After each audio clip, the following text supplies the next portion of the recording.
the show as hosts, and I think Lorehammer is able to make two episodes a week, and I'm hyped for that. The more Lorehammer, the better. There's so many times where I get messages where I'm like, I'm at work for 8 hours a day. I listen to you for that long, and then I go home and I listen to you for another 8 hours, and then I listen to you when I go to bed, and now I'm on my sixth listen.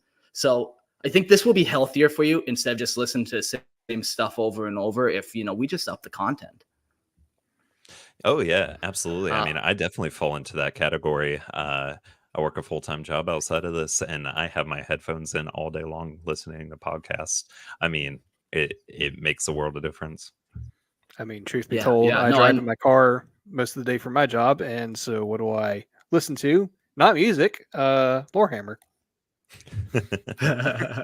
Lorehammer all day, every day. So yeah, I'm super hyped about kind of increasing the show's content production, and excited to see where these kind of new little Lorehammer teams take us. And it kind of brings up a new thing. Like now that we're doing live streams and stuff, we can have multiple guests. We could do call-ins where I used to make you people come to my house, into my garage to record with me and get fondled by Eric. But now you can do it from the safety of your own home. So I'm quite excited about the opportunity that presents of doing it live. So to get involved in kind of that, or to get involved in anything that we're doing, the best way to do that is join the Discord. We got lots of stuff going on there. It's the best way to kind of keep up to date with what we're doing. For example, we are doing movie nights on Sunday night. We just watched Starship Troopers last Sunday, and that was pretty fun. Oh yeah, a lot of fun. Yeah. Would you like to know more? Yes, I would. We also have another Discord event going on that's probably going to be a month-long kind of campaign, and it's called Arbites versus Gang Warfare. And I'll talk a little bit more about what this actually means after we give you the context of Hive cities and Highborns in this episode. There's these factions at play here, and there's so much to include. So we're kind of going to go on a little story arc together, where this episode we're going to be talking, Hive cities and Highborn. And then the next episode, we're going to be talking about gangs and criminal organizations as a whole, because I'm sure there's a whole bunch of like black market kind of rogue trader-esque things going on. And then on the flip side of that, we got the justice system of the Adeptus Arbites. And I can tell you, nothing is more swift than a bolter to the head. Judge, we're talking a little bit more about that. Judge, jury, executioner. Lover. I am the law. Yeah, sorry everyone in the chat, just trying to figure out how to do this StreamYard. Normally James is in charge of the StreamYarding, but I will get to that once I figure out how. I'm just kind of talking and I can't multitask, one of those plebes like that. But yeah, we got live streaming. Speaking of that. Yes, we do have live stream, and to be a part of the live stream, just join the Patreon, and then the day of the live stream, Mark or one of us will definitely give you plenty of notice, and then the link will come up. So just click on that link, and then you'll be able to join the live stream. Lots of fun. And then also just let one of us know if you would like to call in as a guest, because we love having that at the end of our episodes. So just feel free to give us a shout. Yeah, fun times all around. The call-ins at the end is definitely one of my favorite parts of it, being able to hear from the community, answer all sorts of questions. Yeah, it's a lot of fun. Yeah, like you were one of our first call-in Neros. I'm like, oh man, that guy did such a good job. I think I got to have him on more. And look what it has become. So yeah, it's definitely worth it to join us.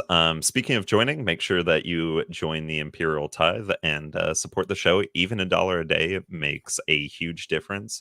If you're listening to it on Spotify or wherever you listen to your podcasts and you get tired of all the ads on there, you can do the ad-free version on our Patreon. I think it's like $1 or $2. But yeah, it really helps out the show. Lets us give you bigger, better things. Yeah, exactly. And that ad-free version is sweet on Patreon. I'm still kind of setting that up. I think we have our first 100 episodes on there for ad-free, but I got to remember how to do that process. I've never been the producer of this show. I've always just been the dick maker, joke maker kind of guy. So I'm still kind of working out some of how you work that back end stuff out. But yeah, that's the goal. There's going to be a bunch of ad-free versions on there, so go check out the Patreon.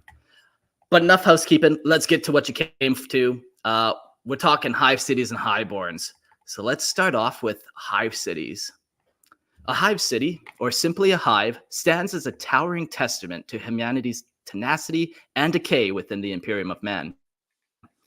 Each one of these vast archaeologies is a city world unto itself, a massive, self-contained fortress housing millions, sometimes billions, of human souls who labor under the Emperor's ever-watchful gaze.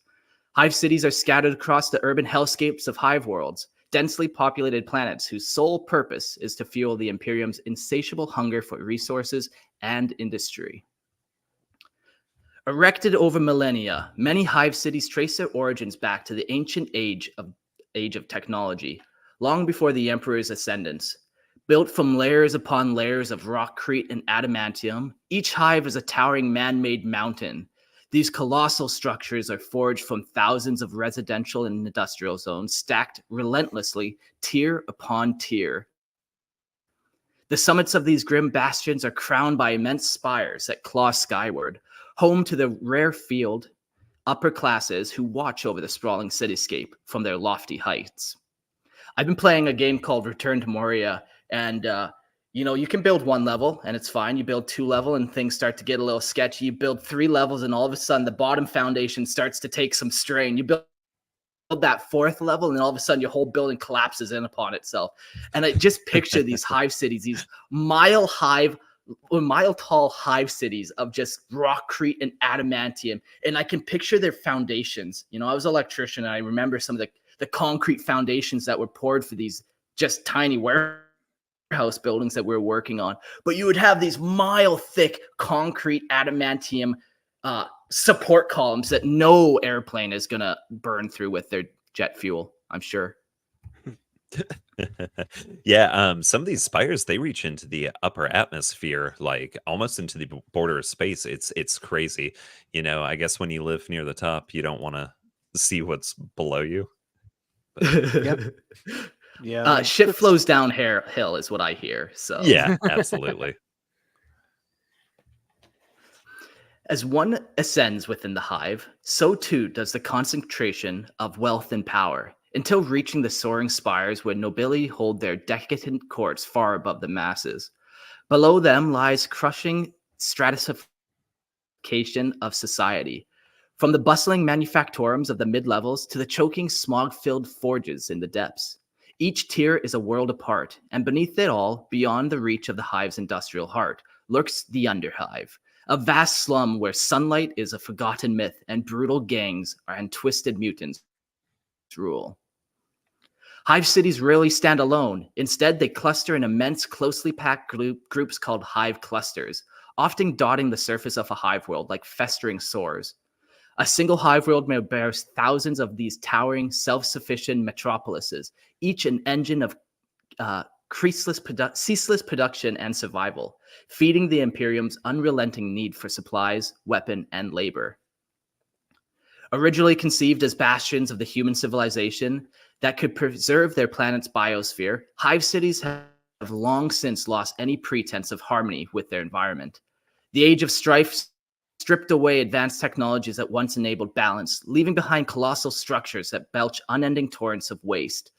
Each hive city now produces mountains of industrial runoff and detritus that poison the surrounding land.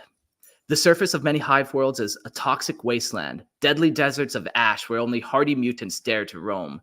These ash wastes are home to raiders who prey upon the train-like armored convoys transporting people and goods between distant hives, daring to survive in a world where life itself is an unrelenting fight against decay. Yeah, I mean, imagine just living in one of these places, just a city so big that you can't even imagine it, like it just outside the scope of human understanding, but at its core, it's just rotting away. Yeah. I love the picture of these like just the waste that they produce and these giant pipes that they just pump out of their city, and then it just creates this nasty mess, and all the mutants that would spawn from it and all the chaos of leaving the hive. There's a lot of cool movies like Snowpiercer almost, where that you got these cool trains that are shooting across these like crazy environments. and just all the ambushes that would happen, and yeah, so cool. Oh yeah, absolutely. I mean, it gives you just very kind of Mad Max feel to it. Like it could be, you could be on a snow planet and just the mountains and mountains of just trash everywhere that you're having to fight through, while these trains and trade transports and everything's just crisscrossing. Or it could be like a desert, like the just the it's an endless amount of possibilities, really. I mean, if I'm being honest, like this is, of course, this is taking out the Star Wars fanboy in me, pre Disney Star Wars, mind you. Like because any fans of like the games like back in the early 2000s, like Knights of the Old Republic, like you got Coruscant, that's the famous one where the entire planet's one big city. It's built on layers and layers and layers. And then one of the games you have Terrace, Taris, and it's actually divided into different sections depending on your. It's basically like a hive city, but without all the grimdark like 40K does.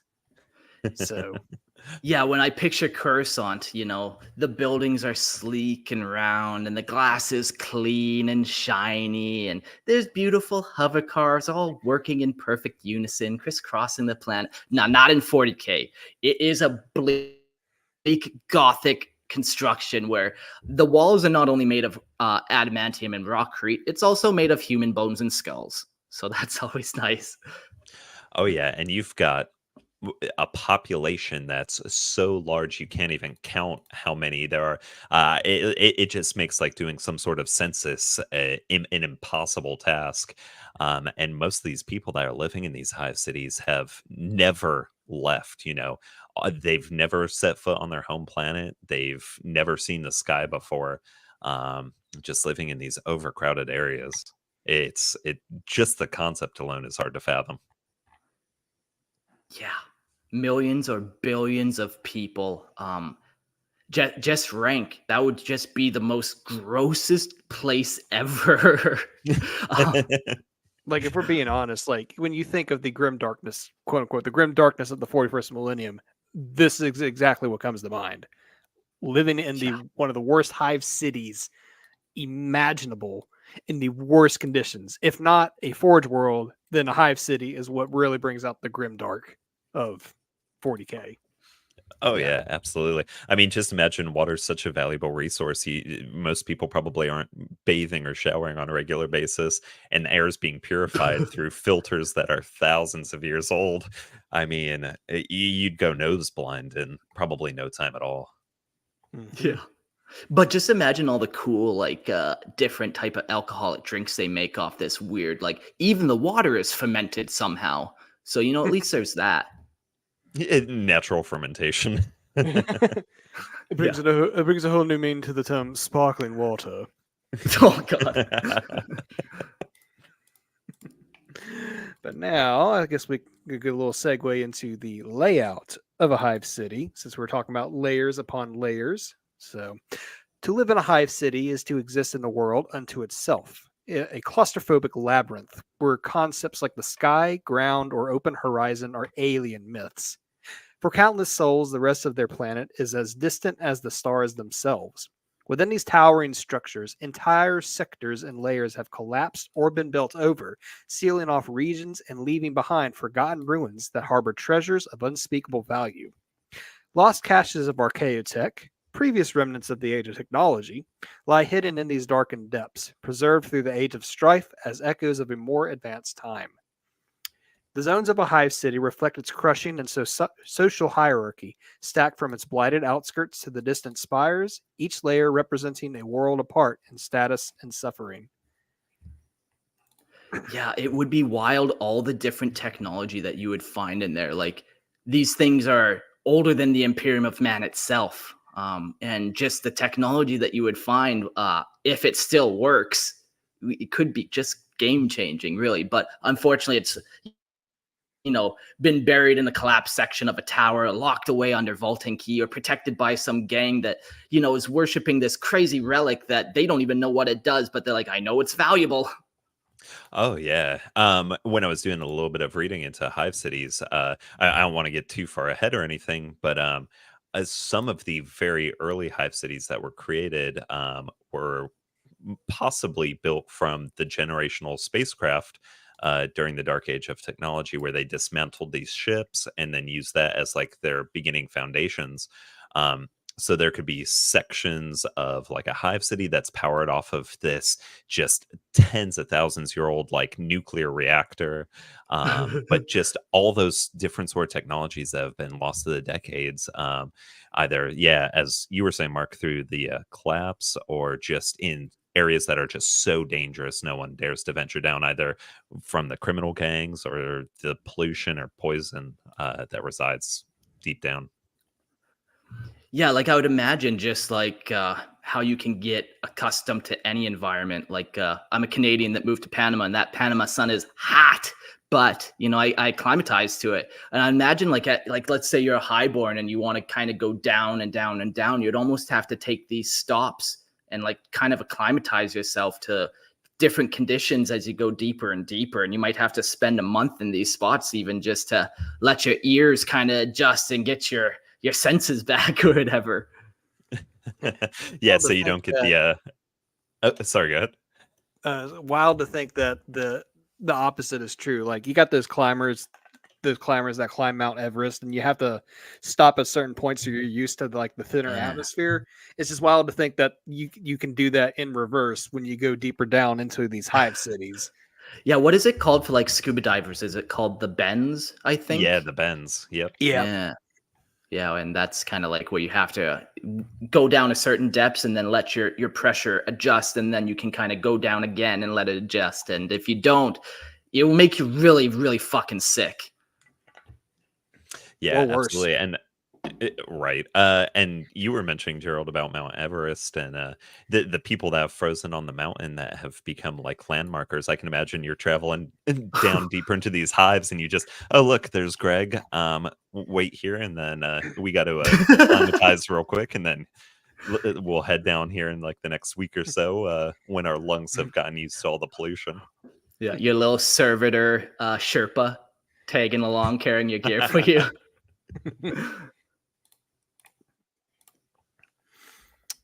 I guess while we're talking about the dangers of the lower levels, let's get started into these different zones, as we'll call it. So you got the outskirts. Here on the very edges of the hive, life is precarious, yet offers a hint of freedom unknown within the hive's core. Without the hive's limited power grids, residents scrape by on portable fusion or petroleum-driven generators, eking out a harsh existence in the toxic wastes surrounding the hive. Ashen Desert stretch as far as the eye can see, populated only by hardy mutants and raiders who wage an endless struggle to survive. Although life in the outskirts is perilous, its inhabitants live outside the rigid confines of imperial law and the brutal realities of the underhive's constant gang warfare, claiming a rare and dangerous independence. So, gamer brain here. This is kind of making me think of Pandora from the Borderlands series. At least the first game is nothing but like an irradiated wasteland. So all you're dealing with just like these psychotic mutants, Hey, mutants, bandits, anything and everything, crazy robots, crazy creatures. It's wild. yeah, like it's easy to think of the mutant humans that you would encounter, but just imagine the wildlife you would encounter and these crazy like mutant ambles or something that now have 8 arms instead of their normal 2, and they can breathe fire for some reason because they've been eating the toxic stew for too long. Yeah, the animals you could encounter would just be wild. I know on Necromunda, on a lot of their hive cities, they have an indigenous fauna called Curatids. They're like these blue, they look almost like babies, like cherubs, but they've got bat wings. And they live in the air ducts of the hive cities. But the funny thing is, they're not a hostile thing. They are attracted to people who are very charismatic, and they're seen as a good luck omen to the hivers of the city. Oh, that's crazy. Do they have like some wild. type of psychic power? Do you know, or like? I have no idea. I mean, I can imagine they have some sort of empathetic psyker ability to be able Yeah. to kind of pick up on people's emotions. But yeah, just wild. I'm just picturing now these sleeping little bat babies hanging upside down from pipes. And you like open the door and all these sleeping little bat babies jump down and fly out, like scatter everywhere. Oh, wonderful. Fantastic. Ursat says people turned into animals. Yeah, that would be the other thing in the way. So you got these things that just are like, I don't even know what your base form was. You're so far gone. Like you are 15,000 years lost in the genetic drift of this toxic stew. Somehow you keep reproducing, but like, who knows where you came from? What do we even classify you? We got another question from Grimaldus here. Is there any images? Well, I'm sure there definitely are some artwork. So Yeah. I can maybe figure out how to present some screens and share some artwork with you. I'll work on that throughout the course of the show. Thank you guys for being patient. I did end up getting the cameras working and stuff. And yeah, now my next kind of learning lesson is to pull up some artwork for you. all right. Well, I guess Mark or Nick are researching. We got some more layers of the Hive City to talk about. Next we have the underhive. Beneath the hive's industrial depths lies the underhive, a forsaken wasteland where the exiled, destitute, and desperate fight for survival. Here, the law was dead. Power has long since been shut off by the hive's authorities, leaving darkness and violence as the ruling forces. Crime is not only unchecked, but thrives, and brutal gangs enforce a chaotic order where only the strong survive. Technology is the sole currency, and a single piece of working equipment can elevate a lowly gang member to temporary dominance until someone with greater strength, cunning, or firepower takes it by force. The underhive rejects the presence of outsiders, viewing the upper levels with disdain and mistrust. Yeah, crazy. So this really harkens back to, like, again, Knights of the Old Republic, one of the cities, the planet city, terrace. You travel through the different layers, and then you have the Undercity, which basically it just directly translates over to what you would probably see in 40K. Completely lawless. Only the exiles and mutants are there. If you're in any of the upper levels, you're automatically treated with like distrust and disdain. Yeah, not a good place to live. Somebody's always trying to sell you like death sticks. Mm-hmm. Yep. You want to buy some death sticks? You don't want to buy my death sticks. I don't want to buy your death sticks. All right, I've got a question for you guys. How do you think Batman would fare living in the underhive? Business is good. Cracks knuckles and skulls. They don't pay me enough for this. I'm Batman. Yeah, my question, I guess, for how he would fare is, are we talking old school Batman where he actually used to kill people, or new school Batman? Because new school Batman where he's not willing to kill people, I don't think is going to fare very well in the underhive. No, not at all.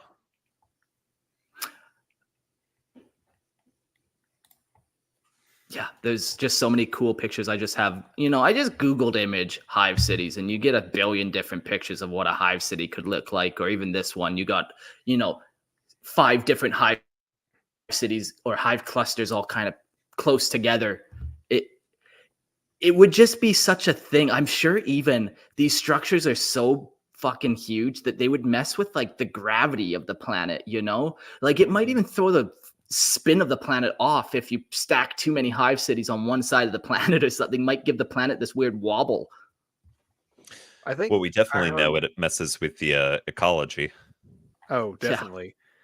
I think I actually saw a YouTube video one time of like actual astronomers, not astrologists. I'm an idiot sometimes. And they were talking about like how realistic some of the planets in 40K could be. And one of them brought up Mars and the Iron Ring. And because the Iron Ring is actually tethered to the planet in like solid pillars. So they said, they said you could make that work, but you have to really figure out how to make sure the ring follows the rotation of Mars, so the whole thing doesn't just come apart and come crashing down. Yeah. like you would imagine just the engineering logistics of it is fucking magic essentially. Like, you know, the further away you are to that spin, the faster you have to fucking go. So Yeah. all that weight and strain and it just I'm no space guy, so I don't know how to do that, but I know I it'd will be tough. definitely link those videos and put them in the Discord at some point because it's very interesting. Because like they go over like Terra, Mars, Barbarous, Tanith, Catachan, stuff like, you know, all the famous planets, and like, can it really actually exist? That's the interesting part. Yeah, Well, so you know, we tried to get Henry Cavill on. Maybe we need to try to get Elon Musk on. He knows space stuff. He can tell us if hive cities are reasonable or not. But don't you know he's going to be the founder of the Adeptus Mechanicus when he moves to Mars?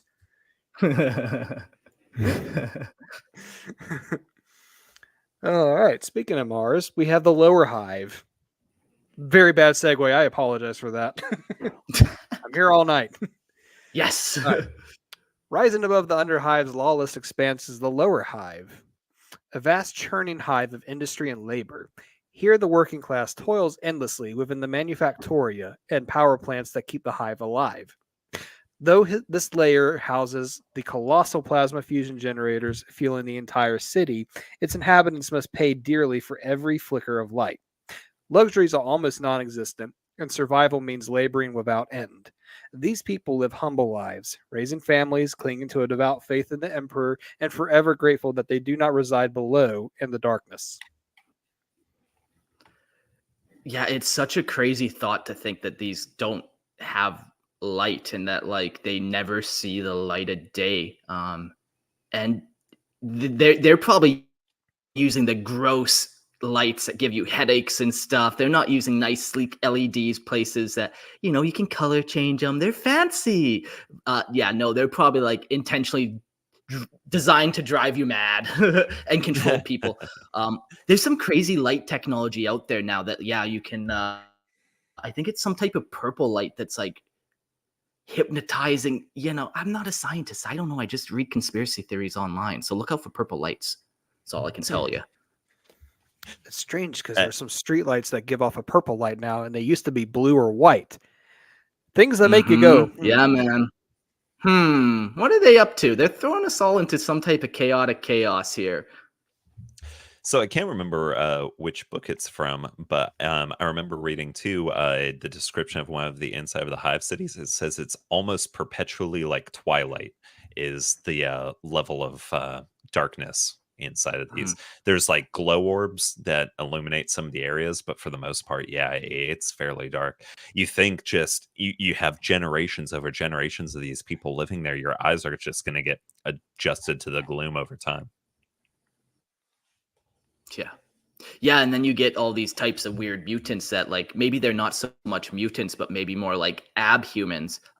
Somebody mentioned Ursats in the chat said scalies are scary enough, but that on crack. But like just imagine, yeah, the eyes of these people over the generations would adjust to the low light, and maybe they have these massive pupils and stuff there where they don't even have the whites of the eyes anymore. It's just all pupil just to let that amount of light in. Crazy shit to be in a hive world. Yeah, it's also, like you step out, the door opens, and it's like the thing where it's just the bright light, and you lose all sense of your vision for a little bit, just because your eyes aren't adjusted to the what actual sunlight looks like. Oh yeah, it's crazy. And I like to imagine too, like if you follow typical, I guess, like population density.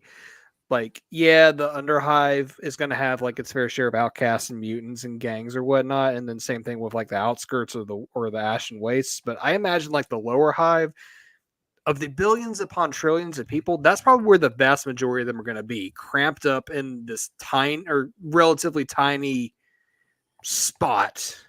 Oh, we'll say, even though like the hive city is huge, but you're still stuffing like billions of people in it. That's yeah. Eh. You just got these little hablocks that just like are all completely identical, and everyone gets their 5 foot by 5 foot room that has 5 people in it. So it's nice. It's a nice, easy way to remember it all. I mean, there was a real life city in, I can't remember what, I think it's either Taiwan or China. Don't quote me, but there was a real life city called Kowloon where like the density was like 7 people per 10 square foot room, something like that. Again, don't quote me. Submit all your complaints to James Complaints. But yeah, the density in that city was just monstrous, and well, that's not a good enough Google search that I just did. What did you say that place was called? Kowloon, Kowloon. Let's see the real life equivalent. Oh yeah, that's a kind of gross looking spot there. Yeah, that Oh place yeah. Yeah, that area has since been demolished, but the fact that it existed, that's probably the closest you'll get to a hive world, at least in our day and age. Yeah, man. There's a one Judge Dredd movie Correction from like from Scholar. Yeah. correction from Ursat. So it was in Hong Kong. Thank you, Ursats.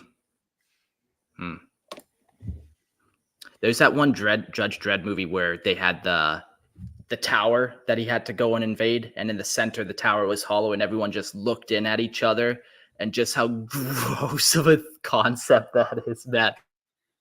All you see is just concrete and people. Yeah, I mean, in 40K, you know, people are a resource, and what better way to keep growing that resource by putting millions and billions and trillions of people all together to just keep producing, you know? We're all just a cog in the machine. Yeah. It is interesting. Like maybe this is a crazy tangent, but man, I swear being homosexual would be outlawed in 40K. Like you said, people are the biggest resource, and to take people away from the emperor, that's a heinous crime, man. Now, I'm not saying that you can't do it, whatever. You can do whatever the fuck you want, but I really don't think it would be allowed, man. It's like, wait, you're not contributing to the imperial tithe. You know, if somebody comes from the stars every year to take a portion of our population and you ain't contributing to that, like, you got to, man. We don't have a choice. We need bodies. It is our greatest resource. Oh yeah. I mean, for a single city to have roughly the birth and death rate that our world nowadays has, where you've got people being born and dying in the millions every single day, but that's just one city. Yeah, crazy. Yeah. And this brings up a point like I want to kind of talk about closer to the end when we have like closing thoughts or whatnot. But we'll again that'll wait till near the end. So reminder for myself. But enough about the depressing lower hive. Let's talk about where the rich people live. Let's talk about the upper hive. In stark contrast, the upper hive is a sanctuary for hive bureaucrats, overseers, and those connected to the planet's political and economic elite. Spacious and well lit, these levels provide ample room, reliable power, and security from the chaos below. While these residents may still be subject to the schemes of the nobility above, they lead lives of relative privilege and comfort compared to the toiling masses in the depths below, occupying an elevated rank on the imperial scale.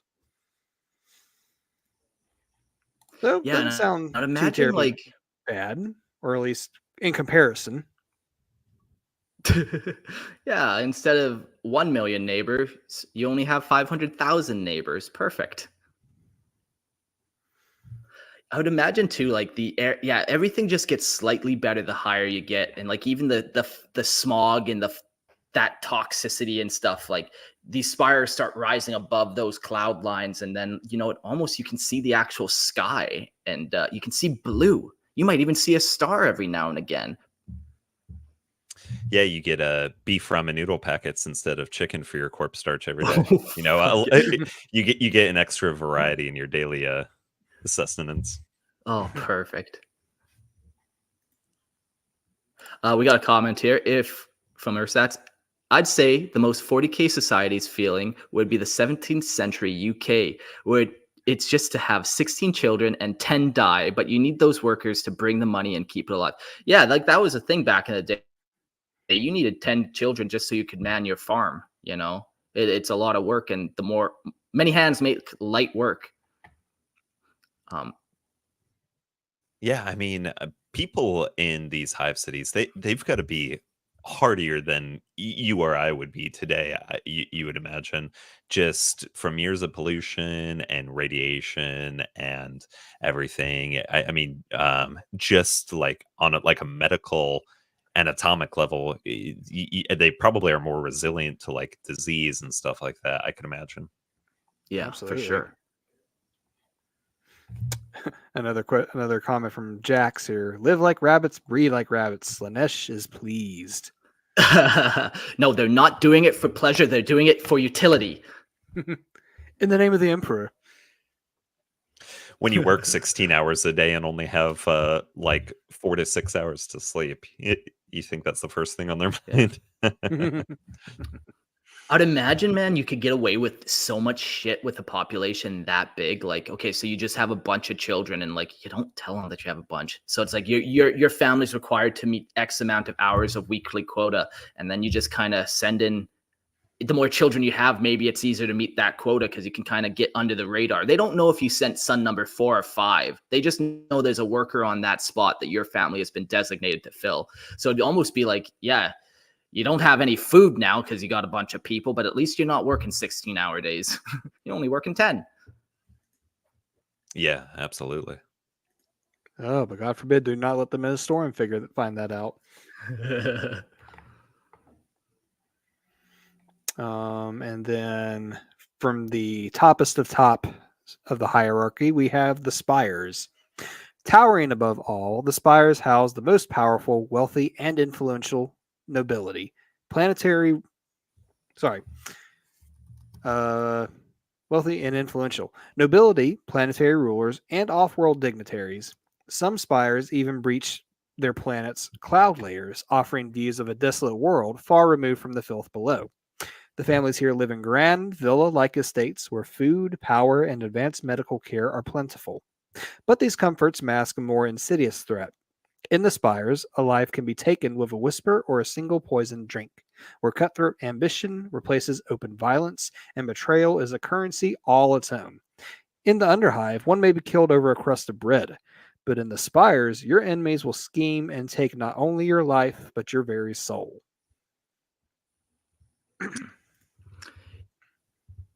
Wild. Yeah, the political drama of it would just be, all these highborns vying for power and plotting and scheming, and you know that there's always somebody ready to take your spot. That if you give up, you let up for a minute, man. There's somebody next in line. There's a billion people next in line who want your spot on this tower. Just when you think you got it made and you're living in the spires, nope, life is utter crap for you too. Just in a different way. That's the thing, is once you make it all the way to the top, you're just constantly, it's like a different form of fighting, but to keep that position, because you don't want to give up that life of luxury for you or your children or the generations to come, because you always want to keep them in that sort of seat of power. But it also begs the question I want to know from you guys, would you rather be an assistant to a highborn or be a regular person in the lower hive?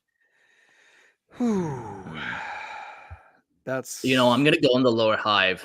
I love a life of adventure and danger and fucking breaking laws. I'll break laws all day long, man. I love it. I think I'd be better suited down there to just get up to my own devices and being told what to do by a highborn. And I just imagine, man, just looking at that highborn eating his 2 bread crusts a day, and I'm like, fuck that guy. I'm eating corpse starch still. Yeah, I think I've got to go with the lower hive. I'm a diligent worker. I can handle the factory job. Not really. Don't quote me on that. But I'd rather do that than be at the whim of a highborn that might want to make me some stool for the day or just I feel some like crazy it's crap like that. I feel like it's a concept of like upward mobility. When you're basically a slave or attendant to a highborn, there really isn't any upward nobility or upward mobility, because that highborn's not going to promote you. He's not going to promote you to his spot, where at least in the underhive, you might maybe become the manufactorum manager, or you could just go to a life of crime and get up to your own devices, but that upward mobility is especially appealing to me, I think. Yeah, but yeah, I would imagine you definitely have to be like that 1 in a million to take that next step. In a society where you have billions, not everyone's going to hit that spot. So you're always trying to. I'm sure it's not the easiest of tasks to get to that next level. But as we know, life is not supposed to be easy in the hive. It's supposed to be fun and grim dark. And the majority of these people too, they're not going to be educated. How can you educate that amount of people? So it's almost like ignorance is bliss. They're not thinking about the bigger picture. They're thinking, oh, how am I going to eat my next meal? How am I going to go to work and build these bolt rifles? Yeah, and like you would, yeah, like you're saying with that education, like your education would be like, okay, your job and your family's job is to insert this one screw on this bolt gun. So your education consists of righty tighty, lefty loosey. Pass that on to your children. It's going to be very useful. That's all you need to know. I mean, yeah, that's all when that's going to be your life for 16 hours out of the day. That's really all the education you're going to need. Yeah. For the Emperor, of course. For the Well, let's dive a little bit more into the life in the hive. Hive worlds are oppressive giants harboring billions within their sprawling, labyrinthine cities that engulf entire planets. Stretching from horizon to polluted horizon, these worlds teem with human life. Yet their inhabitants live in perpetual shadow, their existence one of relentless toil, violence, and survival. In these vast industrial wastelands, countless workers labor in obscurity within manufactorums, gargantuan factories churning out endless streams of weapons, chemicals, and goods vital to the Imperium's insatiable war machine. For others, life is an unending struggle among the brutal gangs of the underhive, where survival depends solely on wits, firepower, and unwavering resolve. Hive worlds are more than mere population centers. Oh, yep. Speaking of wits, we got a comment from Jax. If you fuck up righty tighty, lefty loosey, even once, you're dying a horrible death. That's nice. Hive worlds are more than mere population centers. They are the Imperium's lifeblood, producing the munitions that arm the Emperor's legions, mining the ore that fuels the fleets, and refining chemicals indispensable to the war effort. Yet their surfaces are bleak and barren, hostile even to human life, ravaged by centuries of unrestrained pollution. Towering constructs of adamantine and rockcrete rise across the continent, their spires climbing for kilometers into the skies, concealing within them entire nations of imperial citizens. I mean, yeah, leading back into that whole Mad Max side of things, like it's just these wastelands. And my thoughts too are when they initially colonized these worlds to build hive cities, like those worlds must have been lush and vibrant because you're not going to build a city on like an already desolate world. It's just this pollution from over thousands of years of just destroyed it. Yeah, no, that's a good point. Like if you're flying through the stars, you're gonna stop on the planet that's a paradise world more, or at least very resource rich, as opposed to like Swamplandia. Well, I mean, I also like to think too, like during the dark age of technology, we were a lot smarter back then, or at least that was what the lore made it out to be. So I'd like to think we were a little bit more conscientious about that kind of stuff. But like with the Age of Strife, the Men of Iron, the Horus Heresy, and then the 10,000 years since then, like that's where we just fell by the wayside. And if you look at today, and we're now suffering the effects of 150 years of industrial revolution. So you can imagine what 10,000 years is going to do to a planet. Yeah, like that level of technology when they first got, they're like, yeah, we can terraform planets and make them beautiful. And now 10,000 years later, they're like, yeah, we can terraform planets and make them toxic wastelands. Perfect. Yeah, I know on Necromundia, there's so many hive cities and the pollution is so bad, it's become miles deep that I was reading, and I think it's one of the books was saying that the trash now has like a tide to it almost. So it acts more like an ocean than an actual like ground. Yeah. Yeah, that's like crazy. This sludge garbage just kind of going. Yeah, that's horrendous. Another kind of fun thing, just for scale of just like, oh my god, what are we dealing with here? Some of these spires are like thousands of kilometers. Sorry, they're multiple kilometers high. In real life, the tallest building is the Burj Khalifa. Burj and Khalifa. Burj Khalifa. Okay, sure, perfect. Yeah. And that is 828 meters, so not even a kilometer up yet. So like we're nowhere near the scale of this. You've tossed 3, 4, 5 of those Burj Khalifas onto one, and we might be talking about one spire of a hive city that has 100,000 spires in it.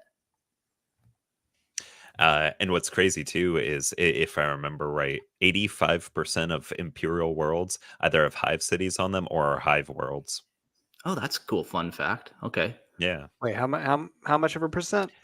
85% of the Okay. millions of Imperial worlds out there. So, like, any setting you can think of, I mean, is going to be one of these hive cities. Okay, It 'cause just I read a completely different number before, but then again, I can't remember the source and I can't remember how reliable that was. So I wonder, like, you kind of almost mentioned there, like, there could be all types of different hive cities. Like, we all picture the very classic rockcrete adamantium gothic spire type hive cities. But yeah, there could be all manner. Like, there could be the Coruscant type hive city out there that is relatively okay. I'm gonna add it to the end, so kind of get your brainstorm going, and maybe if a call-in guest has a cool kind of concept for a hive city that isn't your stock standard gothic construct, I'd love to hear it.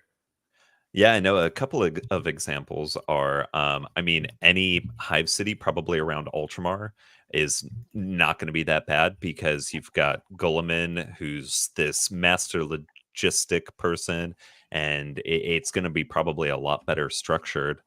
But I know I've heard of a hive city on a planet that is so hot that the actual, like, the average person lives in the top spires and the nobility lives in the bottom where it's colder. So it's Oh, almost like flipping it. yeah, yeah. And then, even to take that concept a little further, instead of going into the sky, you go into the earth, you know? Mhm. Right. Yeah. I did hear Yeah, of or one like, hive. Sorry, go ahead. no, you go. Oh no, I did hear another story of the hive city belongs or is on a planet that like is frozen, like completely frozen for like 6 to 9 months out of the year. So like the majority of the population just go into cryo sleep for that period of Oh, time, and there's only like a skeleton crew of people to make sure like all the main life support systems are running. But other than that, so it's just like you're spending that time in cryo sleep. So it's not like you're spending 16 hours a day serving in the manufactorums and stuff. So like, hmm. yeah, you're sleeping, but a lot worse could be happening to you. So But man, I can imagine the time that you're awake, you're probably toiling endlessly to make up for those other 18 months. very true. Yeah. You get to be in quiet cryo sleep, but like your quota is still stacking up every day. So now you gotta fit, 2 years of work into 6 months span because you've been sleeping. Quotas go up. That imperial tithe has to be met. Those resources to the forge worlds have to be met still. Yeah, if a hive city governor can't meet them, they're gonna bolt round to the head and find the next person that can get those numbers to come in. Hmm.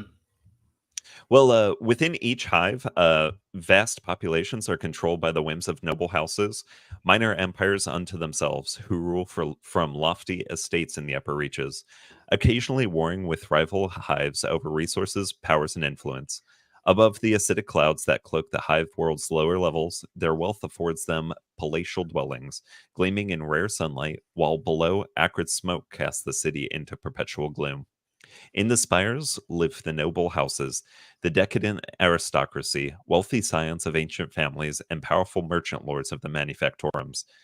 These rarefied spaces boast luxuries unimaginable to those in the darkness below, with broad halls, opulent surroundings, and open skies few ever see. Um, sorry, another thing I was reading up on this is that because these people are subject to like such pleasures and niceties, the Inquisition actually has like sleeper agents or hidden people in there just to make sure they don't fall over to chaos, to Slanesh Sure. specifically, because they're used to these pleasures. Yeah. That makes sense. I wonder too if even on the flip side too, a little bit of that would kind of help prevent chaos. Like, if all the people running your hive, they have it pretty well off, they're not necessarily going to want to flip their hive world and go to chaos. Like, yes, there is Slanish where, you're going to feed Slanish and the pleasure cult might happen, but also I'm not going to start worshiping corn if my life's pretty good. So the better these like noble families are kind of treated at the top, the less likely it is that they're going to lead the whole planet into rebellion. But it's that double-edged sword, for sure, where all of a sudden you start getting too luxurious and too lax in your duties, and then that they would suffer from a different type of chaos infiltration than, let's say, the lowest slums, where the lowest slums, it's like, oh yeah, these guys are prime Nurgle suspects. There's Oh, absolutely. decay and death and disease, and it's like they already have all these plagues, and like, release me from my service. Where yeah, like every different level has kind of their own temptation that they would fall to, where the gangs, they might fall to corn because all they know how to do, all they can do is violence. Yeah. The whole point of the Dark Tide game was like a Nurgle infestation in like the lower levels, and then it obviously just spread out to like all the other levels of that particular hive city for that setting. Because someone brought up Cool. Dark Tide earlier, that made me think of that. Yeah. Well, how do these nobles keep themselves separated from the ruffians living below? The spires are heavily guarded with fortified gates and security forces, ensuring that none but the privileged rise to these heights. Beneath these guarded thresholds sprawls the true heart of the hive city itself. The populations here are so dense, so vast, that they defy any attempt at control or governance. These hivers live on the barest resources, depending on constant imports of food and raw materials from across the Imperium, while recycling what they can to survive within the hive's iron walls. Only the nobility see the sun. For the rest, life is confined to the unending shadow, bound to serve the Imperium with their labor or their lives. Life in the hives is brutal, a ceaseless grind through squalor and decay. Inhabitants struggle daily, breathing air recycled from the lofty spires above and pumping into the lower reaches, growing ever more toxic as it seeps downward. Water, distilled from the upper hive runoff, carries the taint of luxury above, while food is churned out in the manufactoriums, often reduced to algae paste or, in the most desperate circumstances, corpse starch. And like for the longest time, I had the biggest misconception on like actually what corpse starch is, but I guess it's you have all these dead bodies, you can't really do anything with them. You don't want to cremate them because again, it's a resource. So they suck, like they're super processed. They suck all the nutrients, the bionutrients out of these things and turn it into like a gelatinous block almost. That is, I was reading in a book, it was described as just absolutely flavorless. It's like eating unflavored, like dense jello. Almost like a tofu type thing, eh? When Yeah, it is something, when it is something really dark, this is making me think of the if any of y'all have ever seen Wall-E. Trust me on this. Cry every time, man. Great movie. The Axiom, their main product that they were selling was like a giant Slurpee type of icy type of thing. Yeah, So I remember that. So shout out to the game theorist Matt Pat if you ever happen to listen to this. But so they came up with the theory that where are they getting where's the Axiom getting all the resources to create this sludge? It's people. And that explains why the entire population is just getting so overweight because of the amount of calories that would be in this pseudo corpse starch or this gel. So it's crazy. I don't like that I don't know if you ruined that movie or made it better. I gotta watch it again and see like Yes and no. how I feel while watching it. Yes and no, exactly. Yeah, that is rank. So a little fun fact too on corpse starch. I have to do some fact checking on this, but I'm pretty sure the other name in 40k for corpse starch is Soylent Viridian, or Soylent Green. Don't want to, any spoilers or anything, but the movie's been out for a while. But that famous line at the end, "They're people." God damn. Yeah, I picture. I know I've even made reference to Snowpiercer once already this episode, and once again, don't want to reveal spoilers, but you find out that what they're eating is they're just eating fucking cockroaches that are like ground up into like this brick essentially, and I don't know what's worse, eating bugs or human, but either way, it's fucked. I mean, there are Fucking certain parts delicious. of the, I mean, there are certain parts of the world that do eat like candied insects or like fried. So, I mean, there's some nutritional value. yeah. I hear though bugs. If you eat too much like chitin, there's something in their chitin that is pretty cancerous. So I don't recommend eating bugs too often. I never knew that. That's really interesting, actually. I mean, I wouldn't do it anyways because I don't think that quite matches my tastes. Yeah, no, I got a bunch of chickens in the backyard. Where I get hungry, I just go out there and gank one of those motherfuckers. They still love me. That's the funniest thing about chickens. They don't even know that I've been murdering all their friends and family. They still love me. Oh, that's grim dark. It is. Hive, Hive City, Paradise Reef. Come on down. Speaking of he's not slowly eating... Sorry. Speaking of not eating chitin, from Jax, Tyranids are edible, confirmed. No, they're cancerous. Well, pollution and suffocating crowds are but the surface of the Hiver's misery. Gang violence and unchecked anarchy reign in the deeper levels, where law is all but forgotten. Most Hive dwellers know nothing but their own Hive city, never to see the sky or feel the ground of their world. Bound to their manufactorums by duty, they scrape by in the crowded, crime-infested habitats. Those rare few who venture beyond the Hive are often suffer crippling agoraphobia, unaccustomed to open spaces. I mean, you spend your grandparents and your great-grandparents have lived in these tiny little coffin habs, and you step out into the world, and I couldn't even imagine personally. Yeah, like just the difference of life of just these different parts of the Hive, unfathomable. Like you said, like you would, they're not educated, so they definitely don't know. They're like, I know the upper hives are better. I know that. I've been told that, but I don't know why necessarily. I don't know what good food tastes like. It would be such a weird concept to then get elevated to one of them and having your first taste of like a fresh apple. Whoa, what a trip. Oh, yeah. You eat these bland blocks your whole life, and then just to have something like that, Ammo BB says, ruining my fresh plate of cockroaches. Thanks, Marcus. My bad. If you want to eat the bugs, I'm sure they're delicious. Add some barbecue sauce, add some salt. Good to go. Well, beneath the Hive cities lie the underhive, a forsaken chaotic realm born of catastrophe. Here, explosions, pollution, power failures, and collapsing tunnels are commonplace. While some damage is patched up, cries for repair or aid are rarely heard, and thus the underhive grows. This lawless frontier defies the social order of the Hive, inhabited by outcasts, criminals, and the unstable. Whole communities may subsist in the shadowed labyrinth, where life is scarcely recognized by the Hive above. Heavily fortified enclaves serve as the only semblance of order in the underhive. But even here, survival depends on carrying a weapon. In these parts, the only law is firepower, and to go unarmed is either arrogance or folly.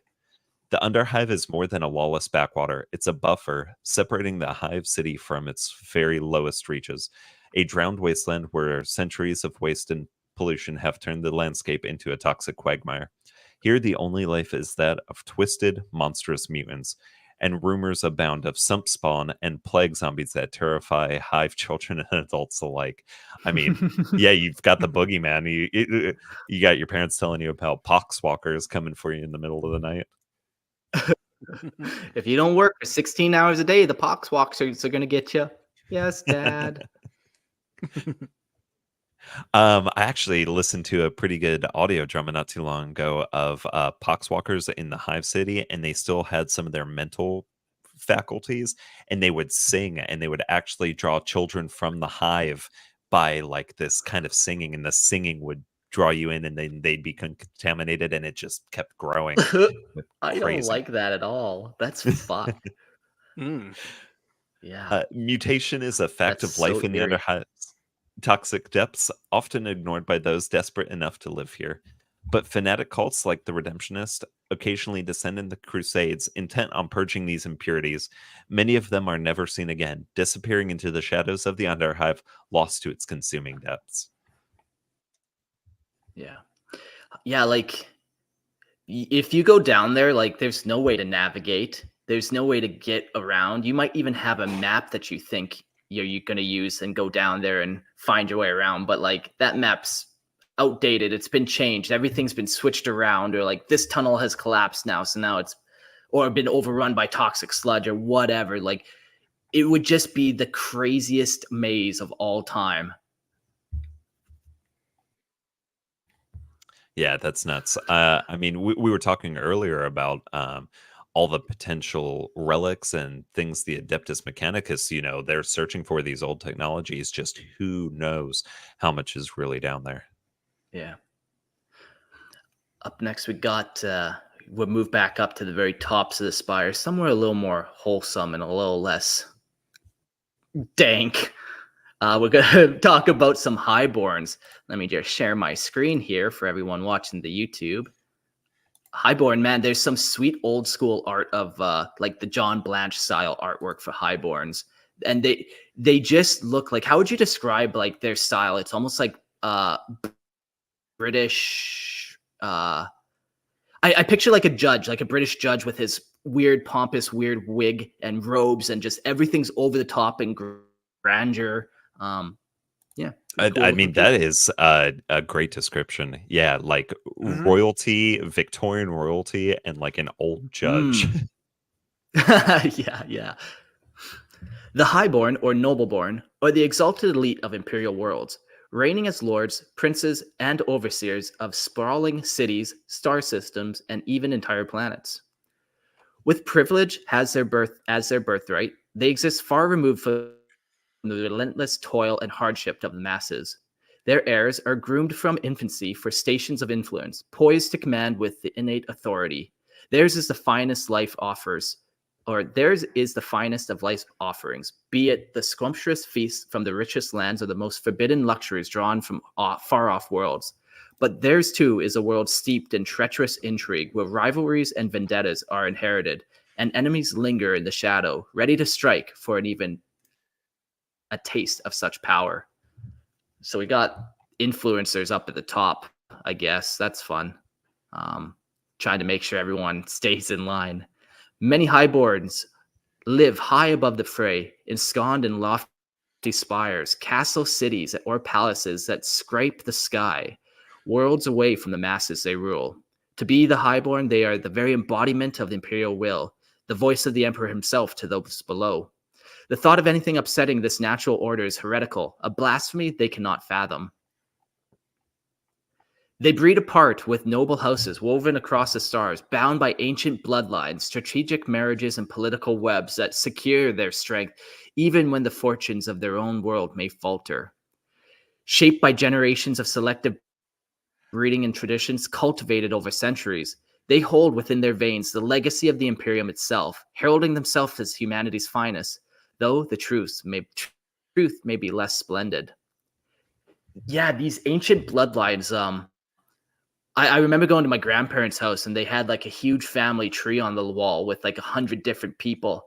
And I just imagine these highborns and like them trying to track out, and this is a bastard born, so we throw him way over here, and these are my firstborn, and just how complex this would be. And then you're tying in all these families, and each one has like the wealth to actually make their own heraldry and stuff. And it would be so kind of crazy just to unravel this 15,000 year legacy, and how far back could you really draw your bloodline would just be so influential.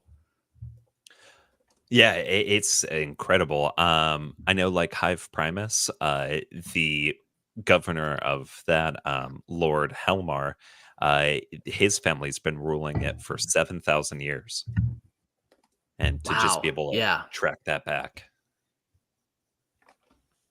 What a joy the emperor must feel when he sees that. Yes, yes, all for me. Yet nobility in blood alone seldom guarantees virtue. For every noble who embodies the ideals of wisdom and leadership, there are countless others whose vanity, indulgence, and pettiness reveal the empty trappings of their high station. In the 41st millennium, as throughout human history, lineage alone is no measure of greatness. Yeah, man. That's some knowledge right there that it just dropped on us. Mm-hmm. Among the most dangerous of these privileged are those drawn to heresy and malevolence, not out of necessity, but for the thrill of power, cruelty, or simple boredom.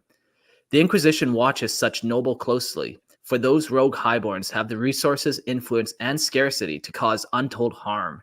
Indeed, the Ordos often recruit from the nobility itself, understanding that the only highborn can truly counter the treacherous of their own. Okay. Sure. Yeah, I think if listening back to the Schola Progenum episode, like from forever ago, that some of the children of these hiveborn highborn could be taken. The Inquisition comes in, kills the parents, brings them in, indoctrinates them, and sends them back to rule the hive city that their parents once ruled, to get them to be even more loyal to the Imperium. Yeah. Yeah, like there's you just gotta watch these people, because at any moment, like that Slanesh influence, that indulgence, that excess, it could just take them. So any way you can kind of negate that, or like they're saying, they draw members from the Ordos from these people, just so they know all the ways the highborn actually operate. They already have that foot in that door to try to unpack all these intricate levels of fucking government that they have stacked on top of each other. Like the administration, the Adeptus administration is crazy, but like these have their own fucking Adeptus administration that's running billions of people below them. And how that all just would stack and build. And yeah, man, the more you build the system, the more wobbly it gets, it seems. So, I mean, it's easy to kind of shoehorn in Slanesh when you have all the excess and the wealth. And I mean, that makes a lot of sense. But I also think too, like, this is like, you talk about the lower levels with the gangs being like a breeding ground for like corn and Nurgle for sickness. But I also think like Zinch may have a big part in like the scheming and the plotting of all the nobles. sure. So, that's a great point. Yeah, and I think Ammo BB had a comment too. I like to imagine that people who are highborns give up their children to become brazen consuls based off of this description. We're That's talking in about the Astartes Ordos chapter. and yep, Okay. and which that's I Yo, don't Ammo, believe that's not send us like unheard your of. one sentence teaser. Yeah. Sorry, Gerald. No, you're good. Yeah, which that's not unheard of, because I think like some of the stories from like the 30K Emperor's Children and the Blood Angels were all descended from like noble families that gave up their kids, and then the same thing with the Adeptus Custodes as well, were descended from nobles. Yeah. From their first breath, noble-born children are schooled from the role they must play. Their education encompasses not only history, economics, and the craft of rulership, but also the fine arts of decorum, the subtlest gestures of offense and favor, the preservation of honor, and the mastery of every public and private exchange. And for some, these arts delve darker still, the knowledge of poisons and subtle craft of betrayal and employment of assassins, all skills that, when wielded correctly, secure power as surely as armies. yeah, one assassin, well-trained assassin, could change the whole direction of a hive city. So, knowing how to spot those guys that need to be assassinated and what to do with them and all that. Yeah, this would be the crazy schooling system. So everyone underneath, they get their one lesson. It's like the lefty loosey, righty tighty. But everyone, these highborns, they have years and years that they must study. And I would imagine too, with these hiveborns having access to such technology, they are older than most. We could have a highborn that could be hundreds of years old. This kind of technology exists in 40K. So, when that guy, that top highborn eventually dies, you could have the second or the first son in line. He could have been in school for 100 years himself. Now he's ready to take that leadership role, and he's like really at the top of his game. With charm, sharpened by calculation, finely tuned education, and a talent for the court's social maneuvers, these nobles move through the highest tiers of imperial society with grace and cunning. It is no wonder then that many become valued acolytes of the Inquisition, as capable of dismantling threats with charm as they are with force, embodying both refinement and ruthlessness with equal measure. Yeah, and that'd be a thing too, man. Like, you would have to be ruthless in order to be one of these places. Like, I don't think there could be a benevolent highborn when you're sacrificing millions of souls in the lower depth. Like, there's no real like justice there or like kindness there. There's this is what has to be done for the sake of the Imperium. I think you brought this up. Go ahead, Dick. Oh, I was just going to say, these highborn children, they've probably never been to the lower hives or even seen them. So, yeah, their understanding would be so detached from everything else. Yep. And I think, Mark, you brought up a point in like one of your earliest episodes, like because of how vast the Imperium is, because of like just the sheer amount of people in these hive cities, like there's, even with 100 years of schooling, a 400-year lifespan, there's no way one person can truly kind of wrap their mind around like everything that's at stake, everything that goes on into just one hive city of billions. So it's just like it's like you almost have to kind of detach yourself from that, just so you just don't go crazy from all the information. Yeah, for sure.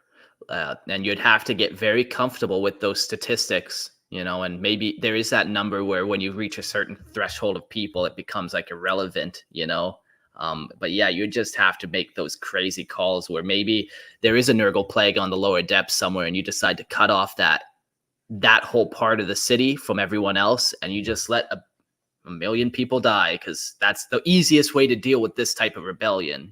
Just sacrifice 1 million to deal with 100,000 or whatever those numbers may be. But yeah, you would have to be cold and calculated and ruthless, man. Yeah, I don't envy that position. Not at all. I mean, one of my biggest things I wonder too is how much leeway do they get from the Inquisition? Like, if your tithes are being paid constantly, and like the amount of things you can probably get away with is just crazy. Well, like, that's the thing. Like, they have no reason to check necessarily, as long as you're making your tithe, and it's not like if they do send one of these inquisitorial agents there, they can explore the hive themselves anyways, like they couldn't check under every rock for heresy even if they tried. There's just too many spots. So yeah, I would imagine as long as you meet those tithes, you could get away with a lot of shit before somebody would come looking and then find something.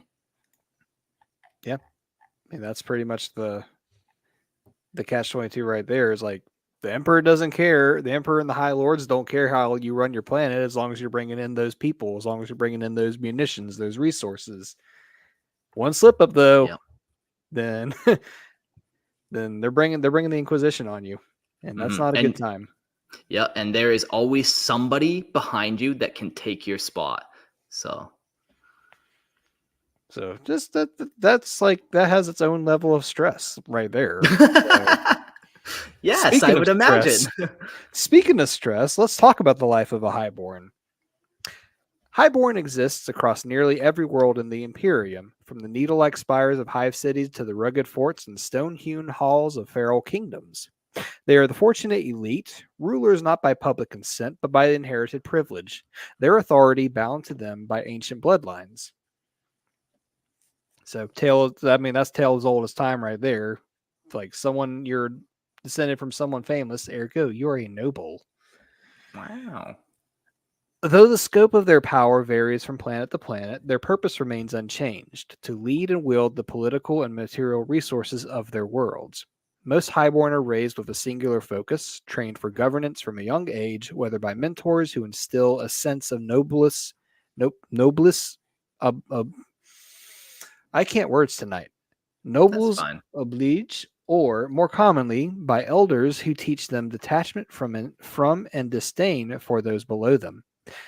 Many nobles become so consumed by their rarefied lifestyles that they remain oblivious to the true nature of life for the masses, encased within their luxurious fortresses, whether that be in cavern palaces safe from glacial storms, or opulent skyborne sanctuaries adrift among the clouds. For them, the pressing threat is seldom rebellion from below, but rather the ambitions and schemes of other highborn.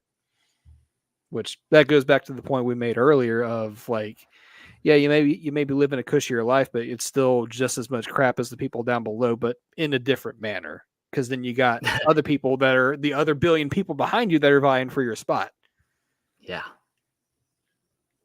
Yeah, and even this word ambition, it's been thrown around a lot. Like you'd have to be a pretty ambitious person to be a hiveborn here, and that's another aspect of change. So yeah, it is interesting that these different levels of the hive can really be tied into a chaos god. Somebody needs to tell the Inquisition that this is a thing. I don't know if they know, but like, yeah, check out for this. Like the high levels are gonna be Slaanesh and Chinch, and the lower you go, it could be different things, but very cool. And then you reach like the sumps or whatever, and it's malice and malal, chaos for the sake of chaos. There's just no redeeming that spot down there.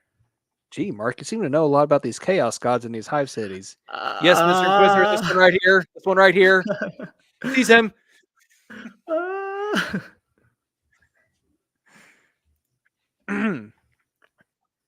The vastness of the Imperium echoes in the nobility's diversity. For millennia, across innumerable systems, dynasties have emerged, including the rogue trader families, night world nobles, merchant cartels, sector lords, and planetary governors whose influence spans entire star systems. Some noble families trace their lineage across millennia, their domains encompassing interstellar empires, while others are bound to single planets, bound by heritage rather than direct rule. On some worlds, direct control lies with imperial agencies like the Adeptus Ministorum, the Adeptus Mechanicus, where rulers rise not by birthright, but through power struggles within the organization's ranks. It is interesting to note that, like, yeah, where these different people go, like, it doesn't seem like any of these highborns are like good Astartes candidates, you know? Yeah, maybe they're a Custodes candidate, but that's a very different creation than Astartes. Where, like, yeah, if you're trying to get some Astartes recruit, you're going to the gangs, you know, you're going down lower to the manufactorum worker who's just been mixing concrete by hand for 10 generations, and they're just bicep kings, man, because that's all they've been doing. They're like mutant biceps, all kinda. Well, like the Imperial Guard, they're taken mostly from the underhive and these lower levels, and they have like very minimal boot camp style training because by the time they're taken, they are so used to fighting and the weapons that they're pretty much combat ready at this point. They're given their little primer of Imperial indoctrination. They're handed a flashlight and they're go out and fight for the Emperor. Good to go. I mean, also, yeah, and the start. Go ahead. Yeah, and like those guys, it's not like you really need to train them necessarily, anyways, because you just would probably throw them in dangerous battle zones, and they're not going to make it to the next war zone, anyways. Typically. Yeah. So, like, yeah, if they're these like crazy gang members that like all tatted up and stuff, who cares? You send them to the dangerous front line. That'll deal with them. And it will be 2 problems solved at once. You get rid of gang members and you get rid of some Xenos. Pretty Mark, much. would you join the guard if given the opportunity, if you spent your whole life living in one of these lower hive levels? No, I'm not a violent man. I'm a crafty man. I'm not a fan of the violence, to be honest with you. So I think I would try to maneuver in other ways. Makes sense. What about you guys? I mean, would you try to line up yeah, so you're in the lower hive and all of a sudden you see a poster on the wall. The Imperial Guard wants you. Are you signing up or are you staying where you're at? I think I would stay. I don't think I'd want that type of life. How about you, Gerald? What would you do? I did 1 semester of ROTC in high school, and I realized right then, right there, the military life was not for me. So I'm probably going to pull a Mark and just stay where I'm at. There's just an appeal of freedom, and like, yeah, you're not really free, but also like you could be if you just kind of at any moment you could leave your manufactorum job and go into the depths and try to make a crazy life for yourself down there, you know? And I think I would rather do that than get shipped somebody else. And now I have this commissar breathing down my neck, telling me to read this fucking Imperial Primer book. And I'm like, I can't read. I was never taught, dude. Oh, how dare you never read, good sir? That is tantamount to heresy. Here, take a look at this bolter. I don't know. Is hell. I think I would end up taking the Imperial Guard if that was my only chance to leave like a hive city. And you know, you're never coming back once you're out. You're being shipped off to some distant world. I'd probably take that up. If you can survive the first, what was it, 15, 16 hours of your deployment, like then that. Yeah. So if you can survive that, you got something going for you. But back to nobles here. Some noble houses rise and fade like brief stars, barely leaving a trace of their existence. Others endure for ages, becoming pillars of their worlds, slowly amassing wealth, placing their descendants in every seat of influence until no corner of society escapes their reach. Over time, these dynasties rise and fall. One generation's triumph may lift a family to the peak of prosperity, while another's reckless actions might cast them into obscurity, leaving them as mere echoes of a once great name. We got a comment from Ursats here. Yeah, that book 15 hours. And we'll just clarify that 15 hours thing was a very specific battle zone. And that's not the standard across Imperial Guard regiments. It is a fun thing to say, like, oh, guardsmen only live 15 hours, but that was a very specific war zone, just for clarification, because chat's commenting on that.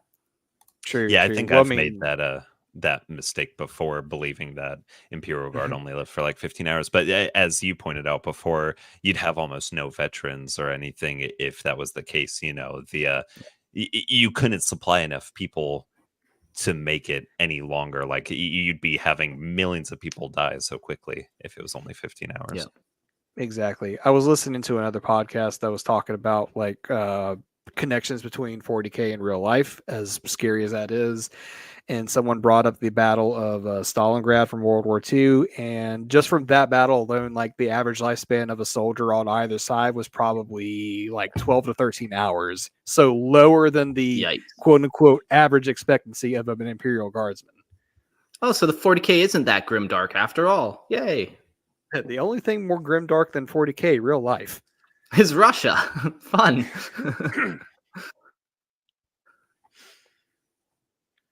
But I lost my place.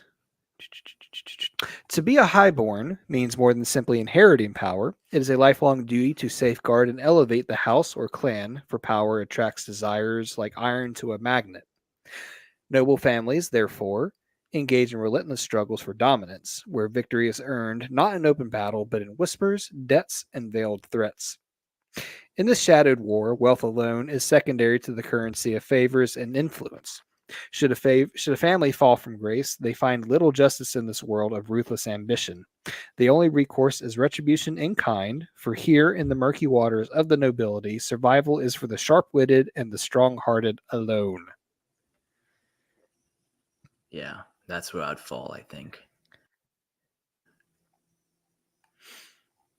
Though highborn are born into political and economic power, many discover their station brings only a future of idle indulgence and family feuds.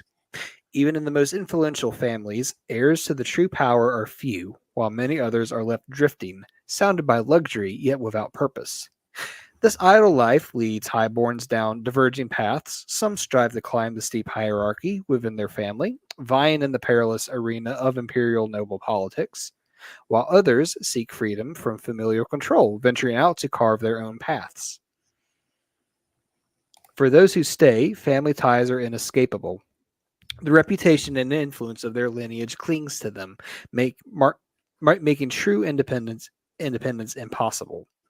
Even highborn who manage to leave often find themselves ensnared by obligations and debts to their family, their so called freedom drawn back into the endless currents of family intrigue and power struggles long after they believe themselves free.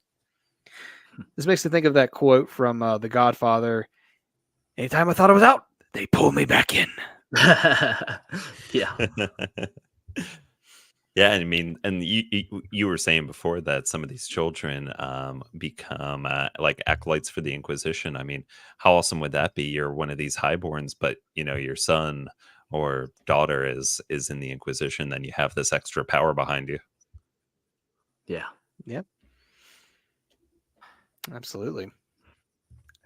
A highborn without significant responsibilities may drift through life in decadent leisure or find distractions in the more adventurous corners of their world. Some might be placed within an imperial organization operating in their system, extending the family's reach.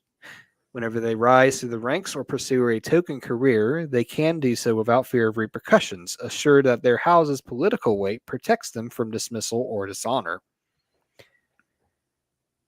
Many highborn youths are granted commissions in the Astra Militarum or Novus Imperialis. Though some take this as a call to prove themselves, their peers often view them with suspicion, seeing their status as unearned until proven otherwise.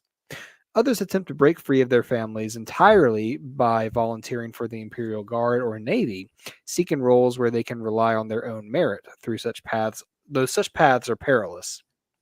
Among the military's ranks, noble-born officers abound, and the likelihood of encountering someone familiar with their family name can always lingers, a constant reminder of the legacy they can never fully escape.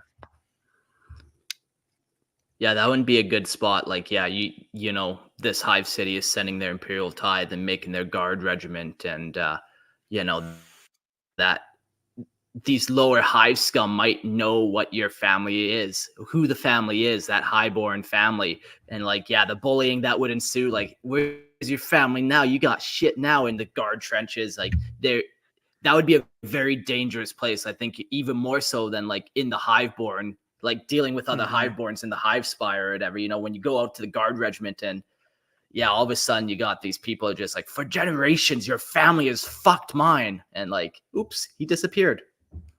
There was an orc dagger in his back. Like, or you never know, after their first battle, they could all be brothers. or that. Or that. Or that. I mean, you could also think too, like other highborn officers, what would be the chance that, like, I don't know, you run into someone that vaguely knows your family name, you vaguely know their name, you know they're from a more powerful family than yours, so there's a lot of that kind of going on back and forth. Yeah, next thing you know, you're digging the latrine pits for him.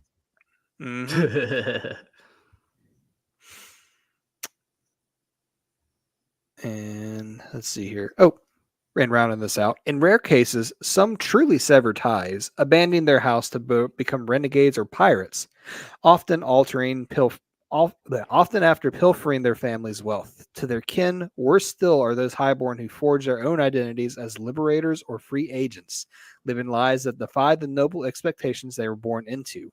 Their newfound freedom, a mystery and a shame to those left behind. Yeah, like the Imperium's all about duty. So like if you start shirking that duty, yeah, you could end up bringing a whole lot of shame and consequences upon your family. It's one of those things like, you know, the Inquisition comes to your planet and they're like, so you have 4 sons, one of them fell to chaos, 2 of them just disappeared, and this guy seems to just be this decadent prick. Like, we're not gonna let this happen. You don't seem like a good family line here. Yeah. So Interesting. even though they have a lot of freedom, there would be like a lot of responsibility that, like, technically everyone in the Imperium is held hostage, and it doesn't matter how high up on the system you are. There are consequences for those around you. So, you fall to chaos, and then everyone in your family gets questioned for chaos as well. It kind of makes me think of like Game of Thrones, House of the Dragon, or like dystopian fiction like a Handmaid's Tale. Even those people in power, they're still almost like slaves to the system or slaves to the institution. And because Yeah. even there are certain rules that they have to follow, and the consequences for them and their family is just as bad, if not worse, than the lower born people. Yeah. Yeah. We can all be very much just products of our environment. And, you don't know what you don't know. So it's, yeah, Yeah. fun So life to be a I've got noble. a question for you guys, and maybe be able to answer this for me. So you were talking about some of their children severing ties, kind of abandoning the family, becoming pirates. Do any of these highborn children ever become rogue traders? I would say no, because it's like a very different thing. Like, rogue trader families are like some of the first families of the Imperium, essentially, where, to have that, I forget what they call, like, I think it's called a warrant of trade. I could be wrong on that. I think you're right.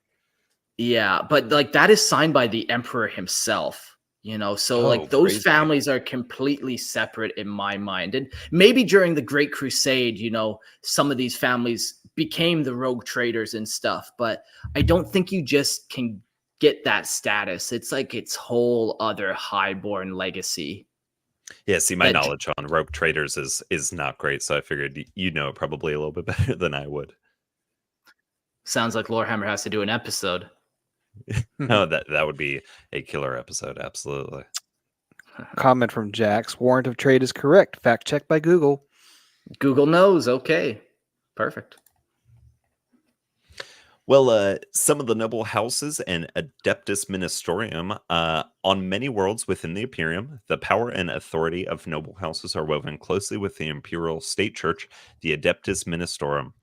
This union traces back to the founding of these worlds, when the families that would one day ascend as nobles brought the imperial creed with them, intertwining their fortunes with their faith. In many traditions, the second-born sons of a noble family is pledged to the Ministorum, training as a priest or confessor. The ancient pact is intended to strengthen relationships between noble families and the ecclesiarchy, binding them together through their faith and power. One variant of this practice, known as the Chance of Faith, requires young nobles to undertake a religious task at naming age. Such tasks might involve seeking saint dresses likeness in the stone wall, or spending a night in a family tomb to dream of the emperor. If they pass, it is taken as a sign of the emperor's call, and they are sent to the training in the church. Naturally, many youths, aware of the test's significance, intentionally fail in favor of the indulgent life of nobility over a life of austere faith. I mean, Yeah. yep, in that position, I'd want to fail, Yeah. Yeah. This would be another good way to kind of fight against some of these like chaos temptations. Like if your brother is a priest, he's always going to be nagging in your ear, like, well, maybe we shouldn't be doing that too much. Maybe we should maybe we should worship the emperor a little more instead of succumbing to chaos. And it just creates this like a little bit more protection from chaos and the sanity and the power that will corrupt everyone, essentially.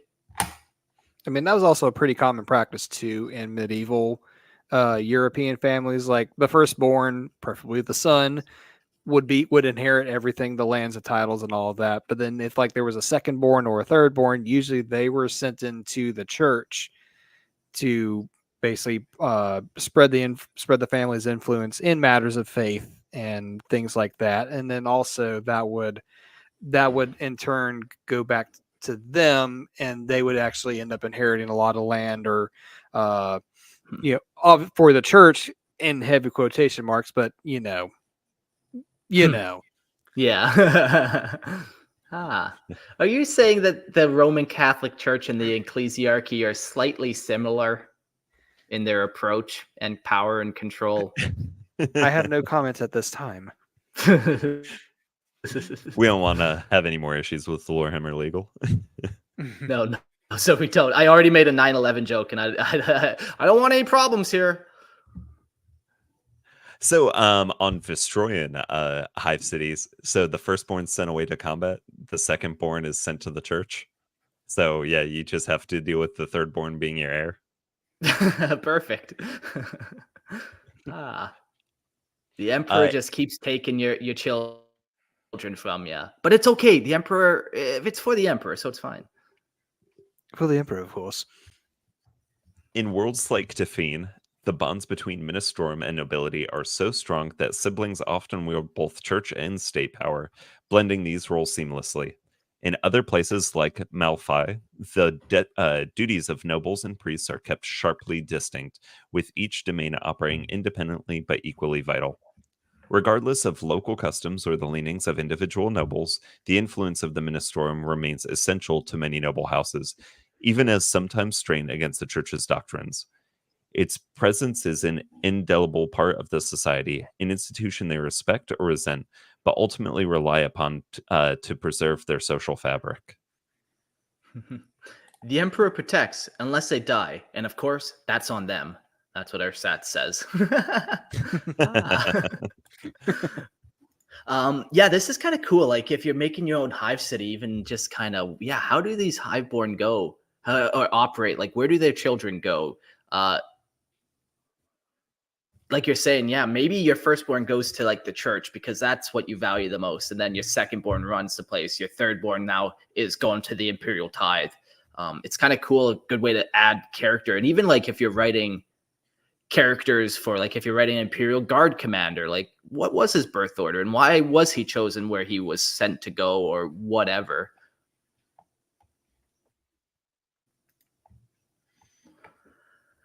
Yeah, so it's all not peace and love though. Like you can have all these counters to chaos and counters to calamity, but ultimately there's always going to be people who want to riot, revolt, and cause just chaos, man.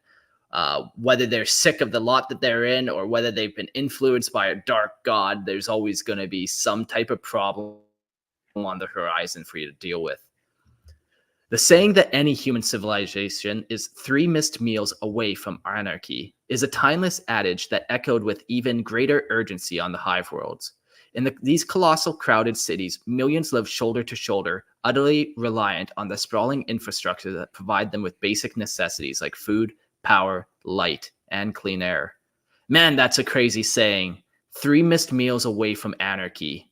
Like, because technically that's just one fucking day. Yeah.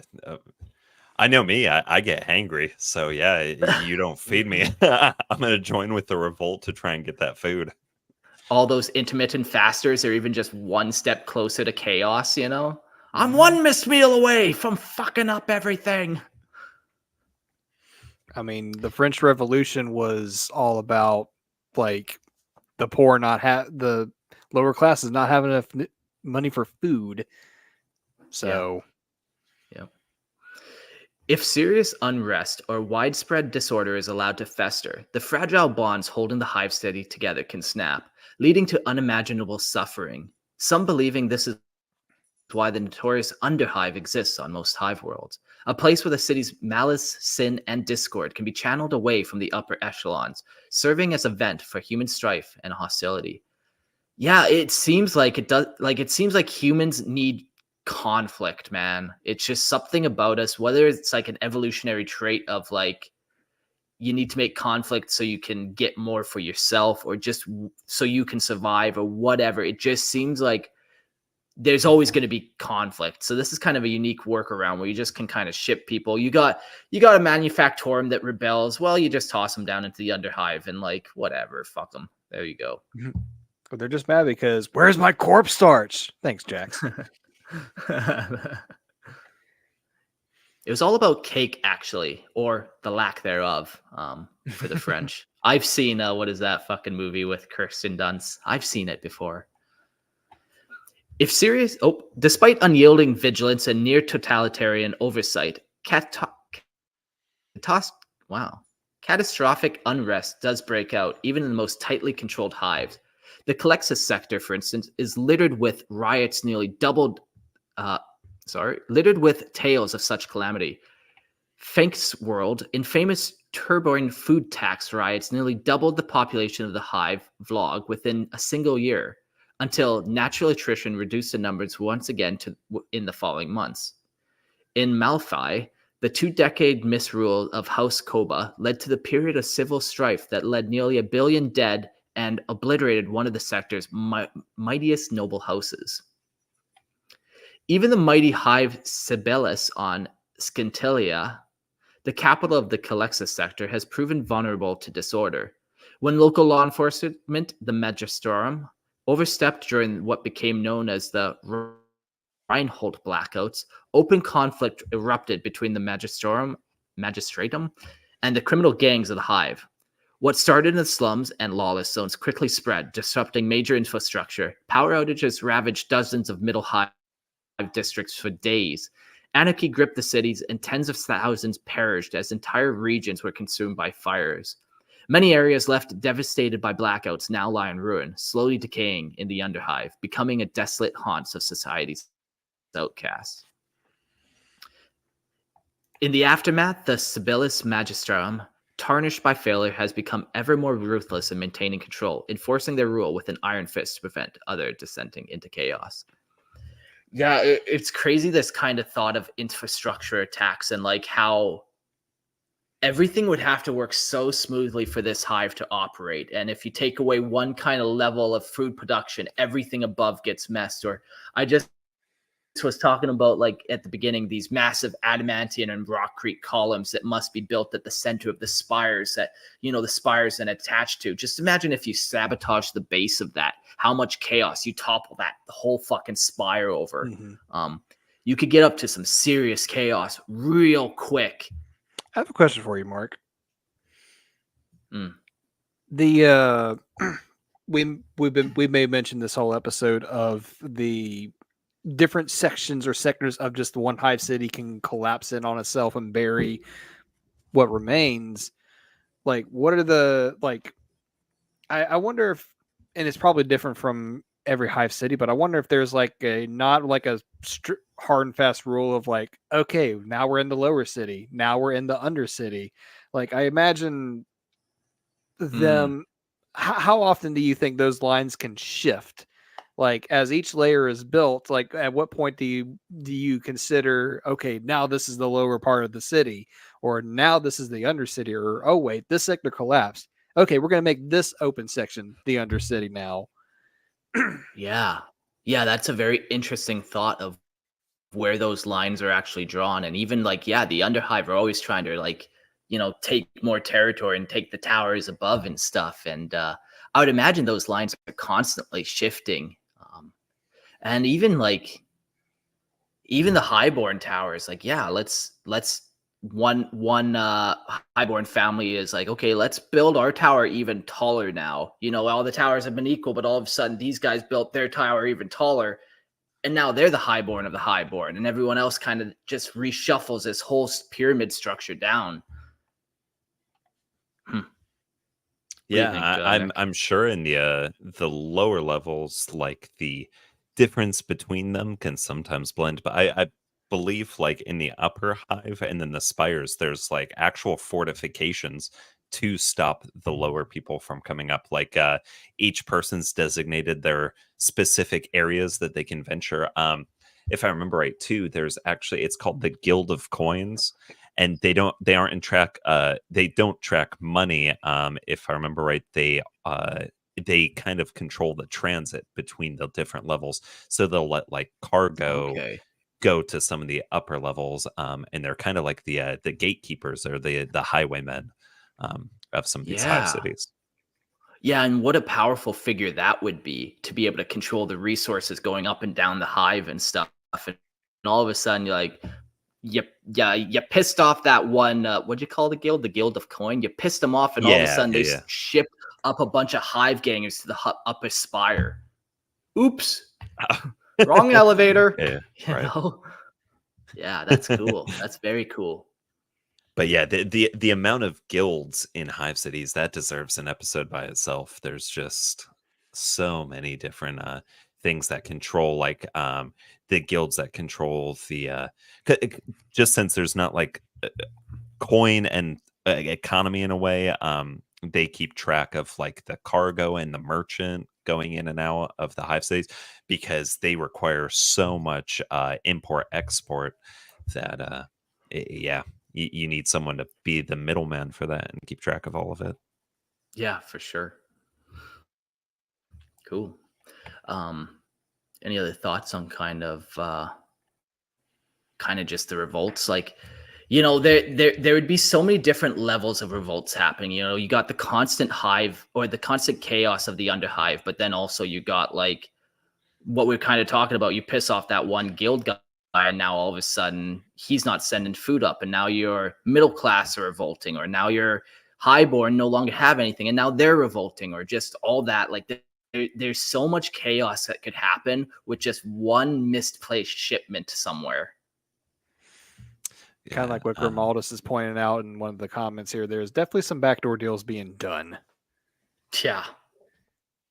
But for sure. I have a thought experiment for you two. Well, a quick question. What do you think would it take? Say you're just a normal resident in one of these hive cities. What would it take for either of you to want to actually join up in a revolt or to start up a revolt?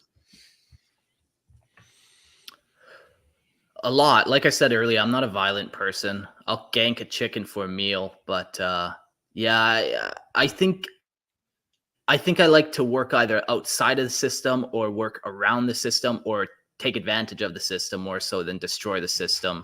I feel like whenever you try to destroy a system, you don't know what system's going to come up next. And that uncertainty and that kind of, that's not for me, man. I'd rather work within the rules around me. You know, we're all born into this world where we have to abide by the rules of gravity. So I guess I shouldn't be jumping off cliffs. Okay. I'll amend the question then. Say a riot or revolt does break out, what side do you think you would fall on, or would you just try your best to kind of stay out of it and keep your head down?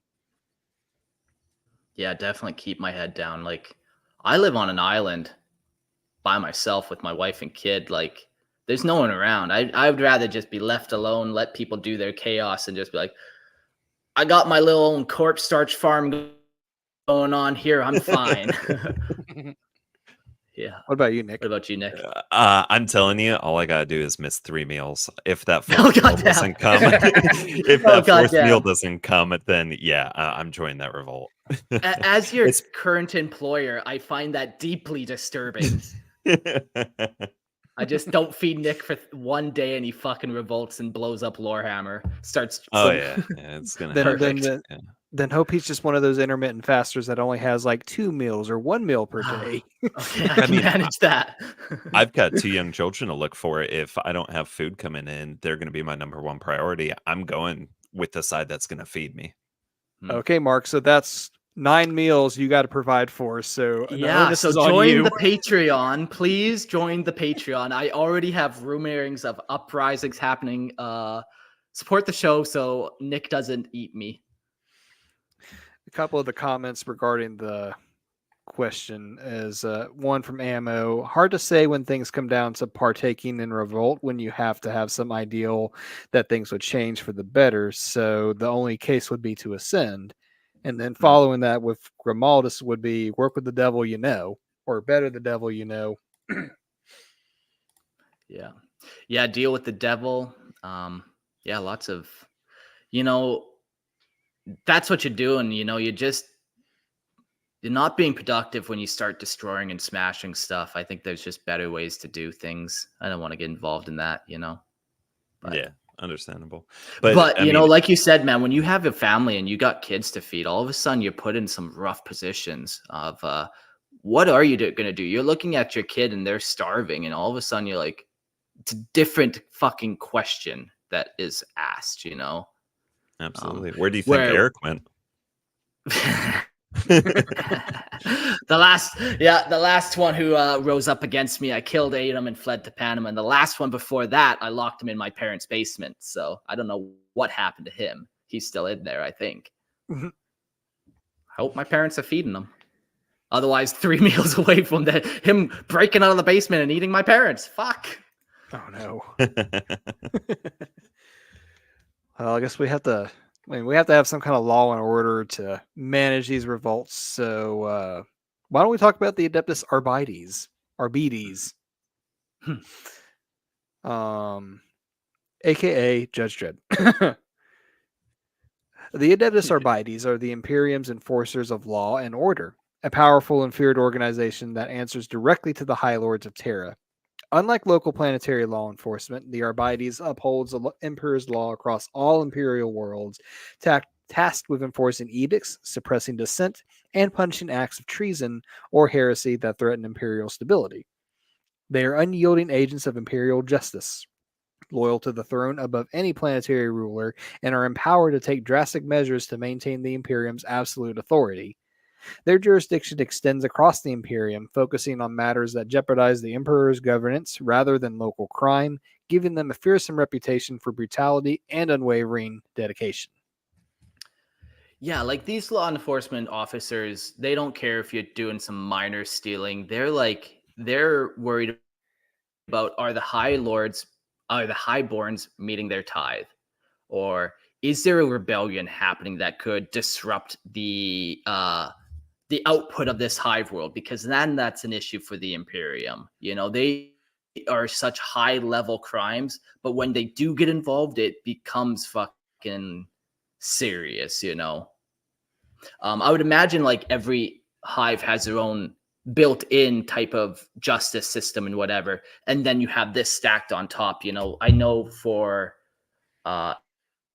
I think it's Necromunda, they have the Palatine Enforcers, which are kind of their own version of cops. And they would be more in charge of doing like petty crime or whatever type of thing like that, dealing with gang warfare, where the Adeptus Arbites are definitely that large scale, or this is a crime against the throne. This is a crime against the Emperor himself, not just against your neighbor.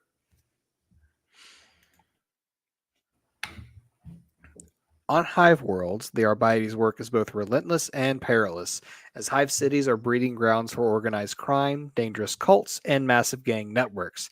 The Arbites are often engaged in brutal campaigns to root out and crush these gangs, whose power and influence can spread throughout the entire Hive levels, threatening Imperial law and order.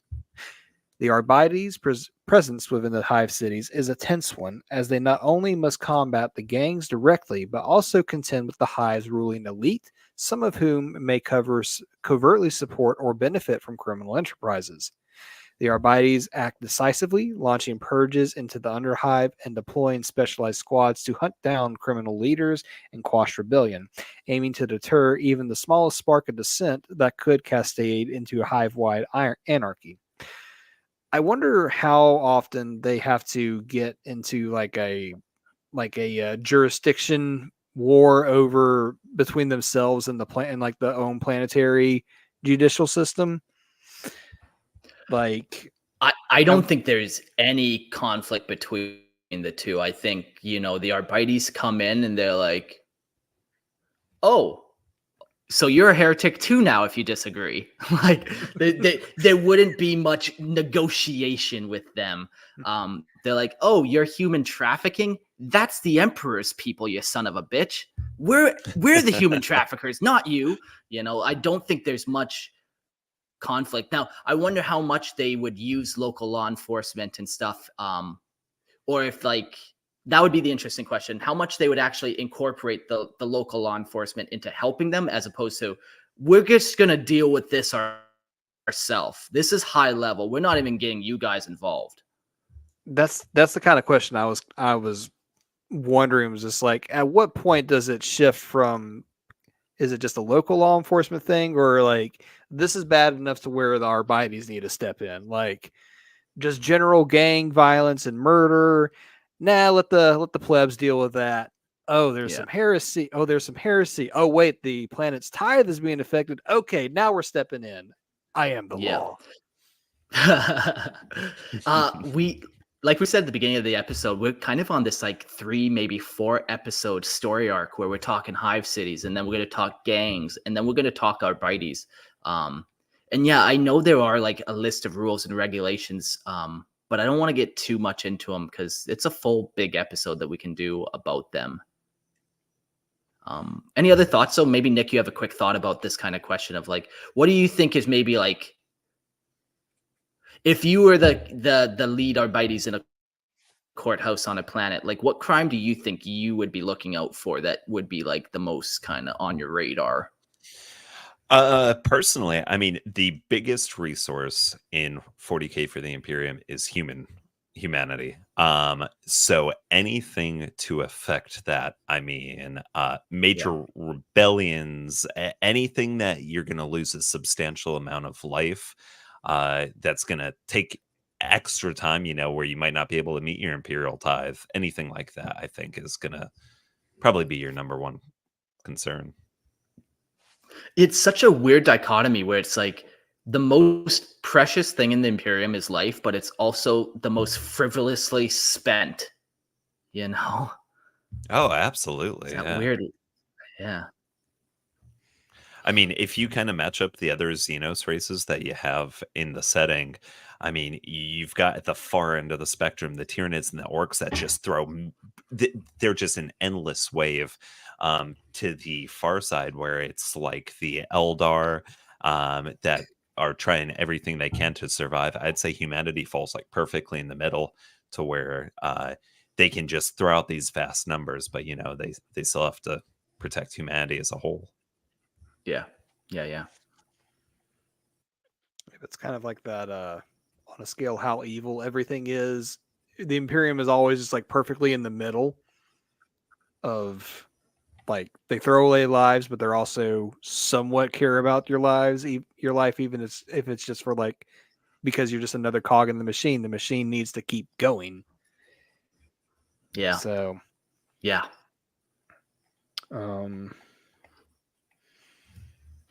Anyways, one more thing about the Arbites. The tactics employed by the Adeptus Arbites are as calculated as they are ruthless. They rely on overwhelming force, advanced surveillance, and a strict adherence to protocol. Arbites patrols are heavily armed, and their standard equipment includes shock mauls, suppression shields, and heavy carapace armor, allowing them to maintain an imposing presence even in the darkest hive levels. They frequently employ precinct fortresses, heavily fortified outposts from which they launch raids, conduct interrogations, and store their war gear. Arbites operations often involve systematic sweeps, sealing off hive levels, and conducting door-to-door purges to locate and eliminate criminal elements. Their investigative methods are as thorough as their combat training, using advanced scanners and servo skulls and sanctioned psychers to aid in surveillance and interrogation, ensuring that no crime against the Imperium goes unpunished. Through these tactics, the Arbites submit themselves as the ever-watchful guardians of the Emperor's law in the most lawless regions of the Imperium. Yeah. Yeah. It's going to be such a fun episode. Like, what really are those imperial laws, do's and don'ts of the Imperium? Because across a million worlds, with everyone so vastly different, how do you maintain any type of unity or conformity or law? So I'm really excited for that episode for sure. Yeah. Same here. Yeah, I know this will be covered in a later episode, but I think one of like the meme points of the Arbites is they have a condensed version of like the Emperor's Law that they have to carry around them at all times, and even that's like 1,000 pages long. So, Oh God, hit him with the book! Fucking kills the guy. It's a fucking big book. Yeah. Yeah, that's kind of that little portion of it. We'll jump into like known hive cities. We've mentioned a few for sure, but let's start off with the biggest, the baddest, most well-known hive city of them all, the seat of the throne of the emperor himself, Holy Terra. We'll start with a brief little history. Like, Terra is so big. We could do a whole episode on Terra. Not that I plan on doing that anytime soon, but I'll give you some of the highlights of this wonderful, wholesome place. Imperial Terra, often simply referred to as Terra, is the birthplace of humanity's greatest empire, the Imperium of Man. Once a vibrant and diverse planet, it became the capital of human civilization during the Age of the Imperium, thanks to the unification efforts led by the Emperor of Mankind. Over millennia, Terra was transformed into sprawling hive city, characterized by its colossal structures and dense urbanization, where the remnants of humanity's once great cultures and societies melded into a single, powerful entity. Key historical events such as the Horus Heresy and the subsequent Great Crusade have left the inedible marks on the cityscapes. Indelible. Sorry, not inedible. They're not eating the cityscape. Words are fun. And its population, shaping Terra's role as the sacred heart of the Imperium and the focal point of it for religious devotion.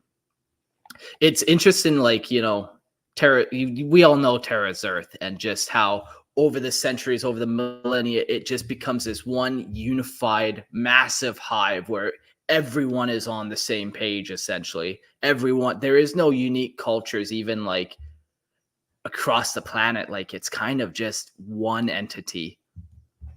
Its culture is the Adeptus administration. That's its culture. Paperwork. Yeah.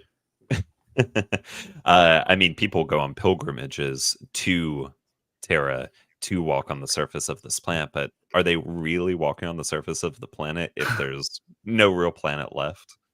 Yeah, for real. Yeah. I wonder what, like, you know, we talk about hive worlds and all this waste that they produce and stuff, and like Terra doesn't seem to be at that same level of filth and decay. And yeah, I wonder if that's just their proximity to Mechanicus. That's just the amount of resources that they can actually shoot their filth off into space and dispose of it. But yeah, you're right. Like, there's no way that there's people are touching soil anymore. There's no forests left. Like one of the big sticking points of Terra in the 41st millennium was like everything that we would need for survival has to be imported from other agri worlds, from other hive worlds, from basically all around, because Terra cannot produce any of that stuff anymore. Yeah. It's wild. Geography and locations. The geography of Imperial Terra is dominated by vast expanse of hive cities, colossal constructs that tower into the clouds. Among these, most prominent is the Imperial Palace, a monumental fortress that serves as a residence of the Emperor and the administrative heart of the Imperium. Surrounding the palace are various districts, including the Administratum, where the vast bureaucratic machine of the Imperium operates, and the ecclesiarchal districts, where the housing of towering cathedrals dedicated to the worship of the Emperor. The underhive and the dark, treacherous labyrinth beneath the surface serves as a haven for the downtrodden, criminals, and those seeking to escape the watchful eyes of the Arbites. Additionally, remnants of the old world, ruins from humanity's ancient past, can still be found, standing as a testament of a time before the Great Fall. There's other cool spots too, like the Navis Nobility, or the people who are in charge of warp travel and stuff like that. Those man, I'm blanking. They're not astropaths. They're navigators. That's what I'm thinking. The great navigator houses are also located on Terra and stuff. And that's a whole nother element in political intrigue that happens there. It's just the craziest place, man. But of course, the greatest output, or the greatest thing that, once again, human has, is the humans that they produce. So the production and output. The production capacities of Imperial Terra are nothing short of monumental. As the administrative and spiritual center of the Imperium, it is responsible for producing the vast quantities of material, goods, and resources and advanced technology necessary for the war efforts of the Imperial forces. Massive manufactorums churn out weapons, vehicle, and machinery that sustain Imperial Guard, the Adeptus Astartes, and various Imperial institutions. Moreover, Terra serves as a center for scholarly pursuits, housing vast libraries and research facilities where the knowledge of the past is preserved and expanded upon. While the Hive City faces constant challenges from overcrowding, pollution, and social unrest, its relentless output remains vital for the survival and expansion of humanity in the grim darkness of the far future. Like even all the Space Marine chapters originally hailed from there. How many different regiments hail from there? The Lucifer Blacks, or whatever else may have come from there. This is the capital of the Imperium. Best of the best place to be. Probably one of the most ruthless places to be too. Everyone's probably so cutthroat. Like you have those issue with the Highborns just in the Hive City. Imagine like a whole planet of that. Yeah, and then to deal with that, instead of the Arbites, you have the Custodes, and they're like, there is no rebellion this close to the Emperor's palace. Like, that's not allowed to happen. Zilla cult. Jeez, yeah. on Terra, man, I cannot even imagine. Yeah. You guys chose a Hive City that you thought was interesting. If you want to learn more, go listen to podcasts or just go read yourself, like Wikipedia, Lexicon, whatever. They have a whole list of fucking Hive worlds to choose from that you can just kind of learn from and get your creative juices flowing. So, Gerald, you chose Hell's Reach. You want to tell us a little bit about that?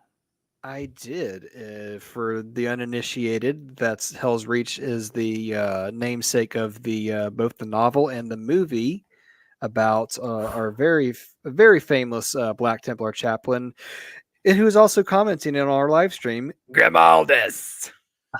Well, thank you for joining our live stream. That's nice of him.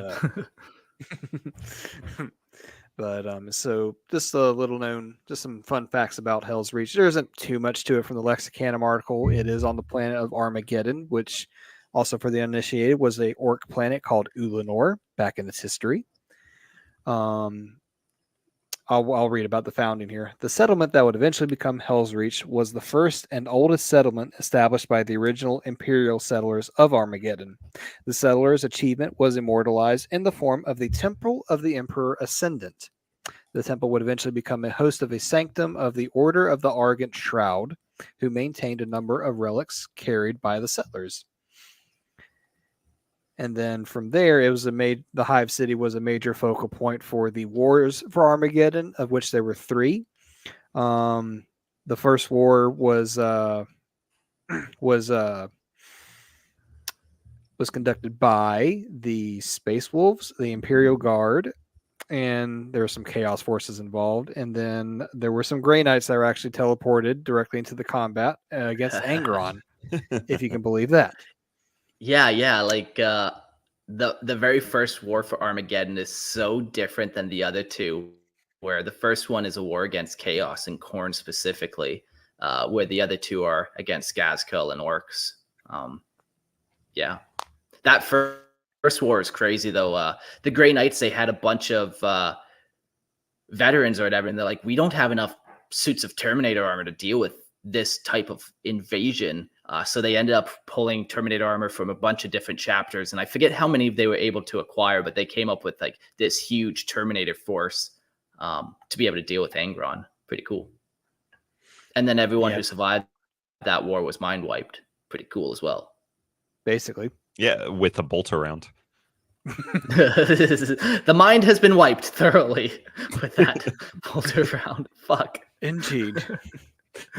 We got comments saying about Hell's Reach. I will die on this planet. I will die on Hell's Reach. That's a quote from Grimaldus. Man, that fucking movie was fucking killer. 10 out of 10. So good. That was a very good movie. And, well, here's a quote from Grimaldus himself. I have dug my grave in this planet. I will either triumph or I will die. Yeah. And even if you triumph, eventually you will die. So isn't that just the way it goes on any type of place in the Imperium? Mm-hmm. Just another body for the corpse god. Basically. Skulls for the golden throne, blood for the emperor. Wait a second. Wait a minute. Wait a second. And then as far as Hell's Reaches, have the second and the third wars for Armageddon, which are basically the orcs, Gazkul, Yarick, and obviously our very dear Grimaldus take part. And then everything just kind of dies down after that. So Yeah. But like of all the imperial planets, like this one gets fucked, and it's home of the biggest battle, some of the biggest battles in all of 40k, and it happens again and again. And then you're like, well, why'd you name this place so shitty? Like Hell's Reach. Do you think you're attracting a certain type of attention, perhaps, or what? Yeah. Well, I mean, it is part of like a cluster, and the other hive cities in that area. It also includes Hades Hive. You're attracting a particular type of attention when you name things like this. Pretty much. Cool. So, you got anything else about Hell's Reach you want to share with us? no, just to highlight a very, very famous one, and also was the movie that gave me a soft spot for the Black Templars. So yeah, and that once again, that movie is just called Hell's Reach, and you can find it on YouTube. And seriously, go watch it. It's great. You see so much cool stuff from warlord titans battling amongst the spires of the hive city that have been like collapsed. I don't want to say too much, but yeah, go watch that, man. Oh, it's great. I do have I lied. I do have one more point to make, and this was something that Grimaldus himself actually brought up in the movie, because he was the one that was sent by the High Marshal to basically ready up all the forces, the Guard, the PDF, try to wrangle up the Mechanicus and the Titan legions, and then there was one scene where he was basically going over like all the logistics of one hive city, and he has to figure out how to maintain all the resources, all the people involved, all the soldiers, everything for 9 days. And then he's just saying, this is 9 days of hell. Yeah, jeez. Oh man, he's like, this is imagine the worst thing he's had to do. He's like, I've lost limbs, but this is the worst, man. Yeah. Before we throw it off to you, Nick, and your planet of Necromunda, or sorry, your hive city of Necromunda, I'm just going to say we're nearing the end of this episode. So if you want to get in on a call-in, I'm going to post an invite link in the chat. And we have some final thoughts and talking points that you could get involved in. We got a bunch to go through, and it'd be cool to get some other people's perspectives. So I'm going to toss that in there. You can just click on it, and we'll get you on the show. So Nick, tell us about Necromunda. Yeah, so I know I've brought it up several times throughout this episode, but yeah, the cluster, the hive world of Necromunda, is probably one of my most favorite, just because it is like so grimdark. In one of the books, they mentioned that in the 37th millennium, they tried to do a census on Hive Trozier or Trazier, and they were only able to do the upper spires, and it reached into the billions. And they deduced that the entire hive city itself had more people on it than had ever been born and died in all of Terra up to the second millennium. So I think in like our history, 130 billion people have lived and died in all of human history, and that's a fun number to know. One city. Yeah, crazy. Yeah, that's nice. Crazy. It really makes you feel like you're a part of something bigger. Yeah, they're the hive cities there are one of the most proliferant users of corpse starch, just because they need it to be able to feed their populations. Nice. Well, yeah, good thing they got that dead body pile in the back there to use. Oh god, they're eating good. They get their 4 square meals a day of corpse starch. Good for them. Ain't no one missing a meal this Imperial. Yeah. I mean, what? 2 more missed meals after that first, and you got a rebellion on your hand. Yep. But I know the Imperial Fists, they keep a permanent keep on, I think it's Hive Primus, the main hive city in Necromunda, because they recruit so heavily for their neophytes from the lower hive, just because of how dangerous it is. Yeah, crazy. Fantastic. Quick Any question other for little Mark. details you want? Yeah, Quick go question for for it. Mark also about Terra, because Nick's comment about the Imperial Fist. Well, aren't they also one of the only Space Marine chapters that were allowed to recruit from Terra, along with Yeah, like Necromunda? nowadays. Yeah, for sure. Nowadays, that's the case. But like, I wonder how many people actually come from the Imperial Fists on Terra. Like, I think that's almost more like an honorific type thing because they have their own homeworld. They got their fortress monastery, the Phalanx or whatever, that's flying around the galaxy, probably recruiting from wherever they can. Um, that would be an interesting question to try to figure out, like how many of the Imperial Fists are really actually Terran born, even like in 40k and not 30k. I don't think it's a very high number, but it could be. Could be. They definitely have the right to do it. One of the only chapter that does have the right, but yeah. Any other thoughts on Necromunda before we get to our kind of closing conversation piece, and we'll get a call-in guest? Or Not that I can think of. I mean, I think I brought it up mostly. There's just Yeah. so many things that come from that hive cluster that you could honestly make a whole episode of it just by itself. It's crazy. Yeah, no, that's for sure. Like, and even all the different gangs that we know of, like House Escher or the Goliath gang, or all those Yep. different gangs. That's where they come from. I That's know we their brought it up vibe. briefly. The Redemptionists, this cult that believe like the Emperor's divine law that if you're a Xenos or a witch, a psyker, that's like the ultimate sin, and they're just going and trying to wipe out all of it. Fun. Yeah, right. All I right. wonder. That makes me wonder. Like with the Arbites, like some of them use sanctioned psychers, but then I don't know. That almost seems kind of hypocritical. Which I get that's the whole point of the Imperium, anyways. But it's like some are using sanctioned psychers, but then you're going into purge psychers. So where do you draw the line of, hey, you might be useful, you're going to work for us? Oh, you're a psyker, you're a witch, burn the witch, Yeah, you take that Grey Knight approach. At the end of the battle, they're all getting fucking killed, mind wiped at the end. Oh, speaking of Grey Knights, we have a comment from Ammo about the First War of Armageddon. 13 Grey Knights, according to the wiki, survived out of the 109 deployed. Cool. Yeah. That's not a good ratio, but good for them. They still won the war. In their defense, it was Demon Angron. So yeah. And if I remember anything from the Arcs of Omen, his part of the Arcs of Omen storyline, he also decimated a bunch of Grey Knights. So yeah, that'll happen. Cool. Let's get a call-in guest here, and you can partake in our final thoughts. And we have a bunch of random questions that we'll just kind of brainstorm through. Let's add Ursats to the stage. Hey, welcome to the show, buddy.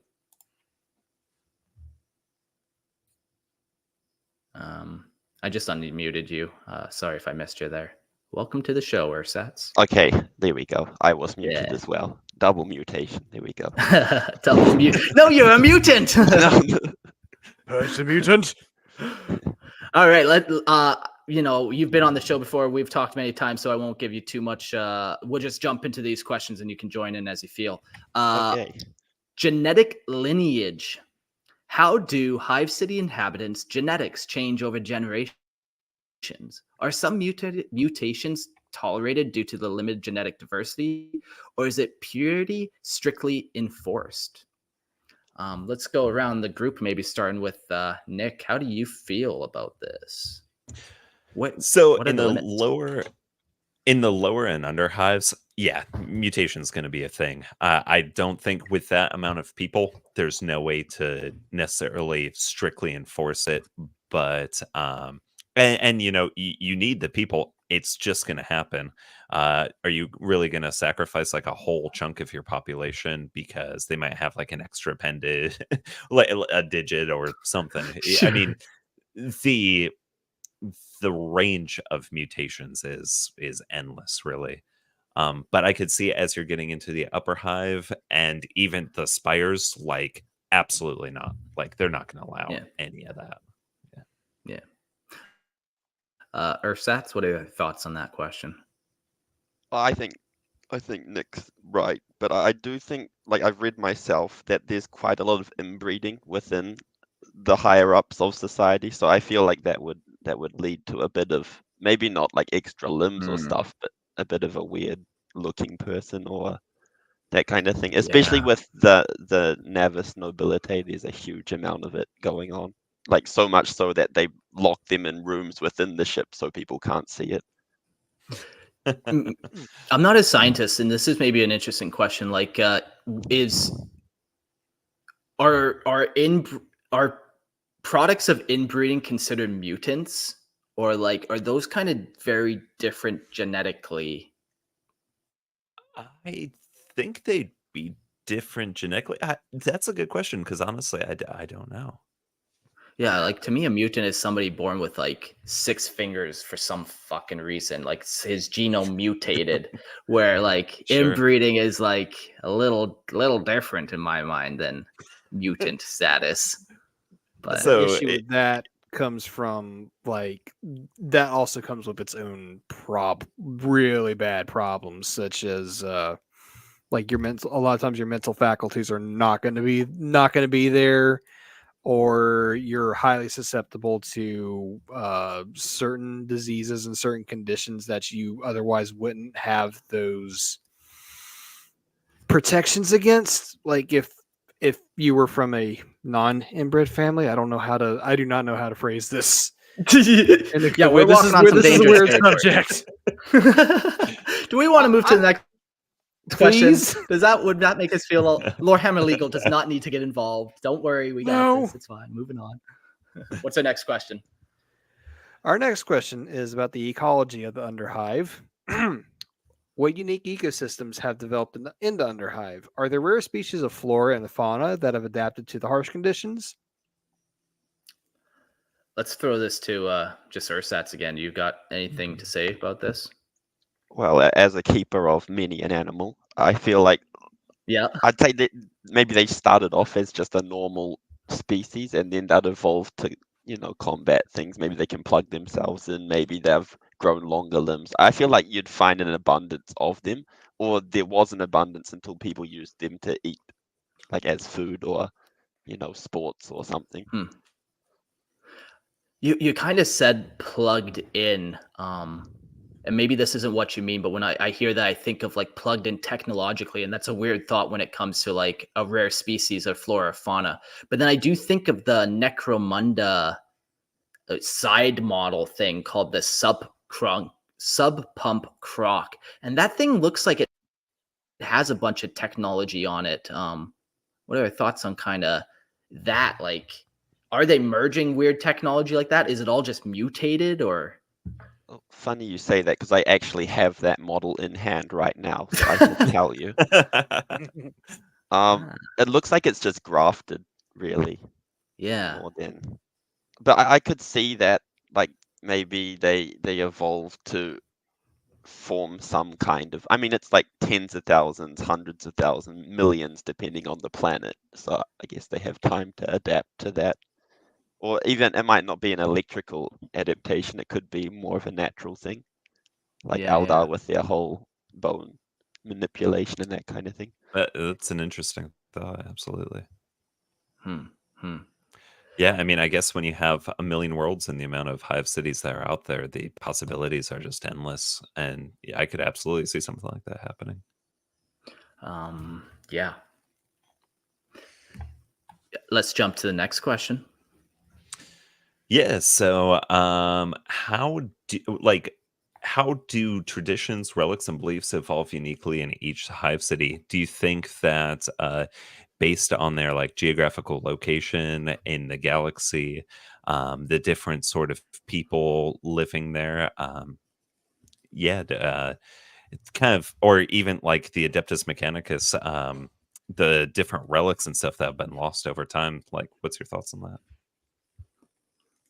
I'll answer this one. I think environment has a huge factor on how people operate. So, traditions are can be based around environmental factors. Like, do we do things at night or daytime because it's warm at night and we can actually do stuff, or whatever kind of weird kind of environmental factors might happen. On a planet of pitch darkness, anyone with a flashlight, are they some type of like star god, or like the illuminated? You can really kind of, depending on the environmental factors, I think really would change the culture of it.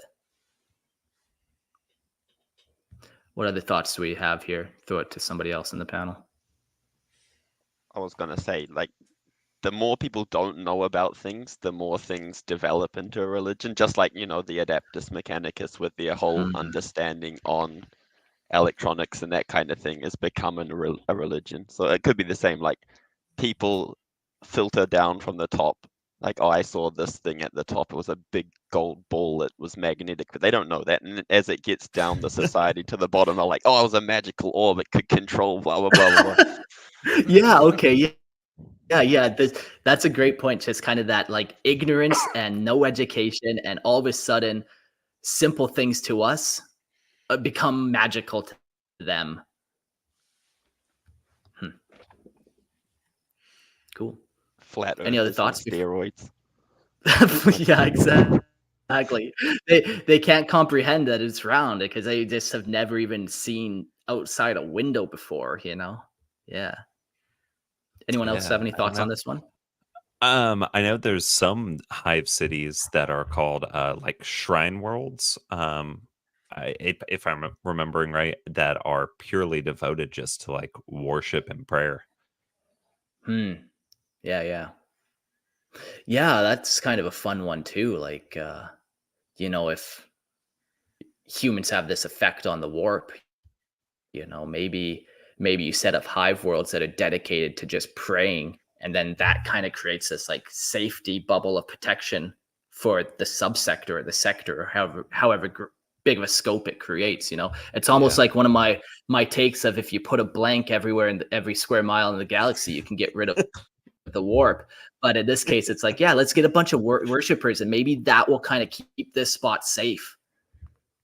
Sure. Cool. We'll jump to the next question. Maybe I'll kick Ursats here and we'll get the other guest on. Ursats, do you have any other thoughts about this episode in general, or before we kick you out? I don't know if you know about it's called Trigun. It's an anime, and they're like a society that's moved into the stars, and they've just started building out from their original starship. So that's like a cool little image of, I feel like what you said at the beginning, like that some of the cities are made from starships, and you get a really good feel of that with that show. That kind of just spawned a whole thought of like somebody strapping engines onto their fucking hive city and blasting that off into space, and now like that's the unique hive world. It's this like space-bound hive city, bigger than the colossal Imperial ships that they already have, bigger than the phalanx, bigger than anything else we can possibly imagine. Fucking just wild. like Okay, a big space Hulk just city. Yeah. But yeah, exactly like a space Hulk, but like not chaos running Gene Stealer infest. Right. But yeah, very cool. You never know, there might be some Gene Stealers on that space Hulk hive city thing. So cool. Well, Ursats, thanks for joining the show. No worries, always a pleasure. Thanks for having me. All right, we'll add another guy here. It says James, and I'm curious who this James is going to be. You are added. Hey, how's it going? It says I can't unmute you. Okay, you can talk. Perfect. Hey, it's going good. How are you? Not bad. Also, this is Jax. Welcome, Hey, Jax. Jax. Welcome. Hello. Hey. All right, well, we'll include you in on some of these questions here. The next one we got is slave markets and forced labor. How do some hive cities handle? Gosh. Tell us about your thoughts on slaves, Jax. Tell us all no. about it. Is slavery good? No, just kidding. So how do they handle labor shortages? Is there an active black market or an underground slave trade? Like, What do you pay a forced laborer who has to work 16 hours a day? Are they just operating off of the corpse starch that you feed them? We'll give it to you right Um, away, Jax. What are your thoughts? well, what a heavy question, but absolutely, yeah, there is sort of going to be a black market. Like it's 40K, like of course. It is probably going to differ from planet to planet. Like McCrag will probably have like $20 an hour work. Whereas like if you That's nice. played the Rogue Trader game, if you play the Rogue Trader game, you'll see like these places where it's like people are getting paid in decaf, and every time you mess up or like break your crappy hammer, um it like adds onto your quota and you just like Mm. live through your quota life. Actually, there was a planet in 40K. This is actually like a canon thing, but it's every person is born into slavery and they have to like work off like all these like extreme like debts. Like you have this air debt because you took in a deep breath. Oh, you stepped on that soil. Oh, that's like $200. You gotta work that off. Yeah, yeah. So it's all kind of like, yeah, you might be getting compensation, but like not really. Like you're getting more penalties than you're even getting compensated for. And you probably inherited your father's debt, by the way, too, who inherited his father's debt, stacked that 10,000 years, and you're just this like, yeah, you're getting paid, but really you're not. That planet Yeah. actually features in the text to speech uh, series where I think it was Corvus, Corax, and Vulcan landed on the planet, and just for taking up the ship space and the airspace and all of their space marines and whatnot, they were all indebted to the Highborns on that planet. Yeah, Yeah. the planet's called like Japolian or something. But yeah, I love that episode. That was a funny episode. Hmm. Yeah. Cool. We'll jump to the next question. Question 9. Question number. Yeah. So, do you think there's remnants of ancient technology or forgotten Mechanicus sites hidden deep within the hives, possibly dating back to the dark age of technology? Gerald, what do you think on that one? Um, I'd say. I'd say there's definitely, with how vast these hive cities are, there's definitely some treasures there. I'll put it like that. Like, I think one often talked about thing was like how technology is regressing. So, like the stuff like the Dawn Eagle jet bikes or the hover bikes that you see from like 30K, or the stuff that the custodians have. Certain hive cities, I think, is a big point in the Necromunda game that we can probably talk about in another episode. Was like you got these junkyard kids or gangers making their own jet bike. So obviously that's going to outclass just about anything else that you might get in just that one hive city. So I think there's plenty of treasure and lost technology to be found if it's still active. Yeah, I think that's the key. If it's still active, yeah, it's kind of like I love using ancient Dark Age tech as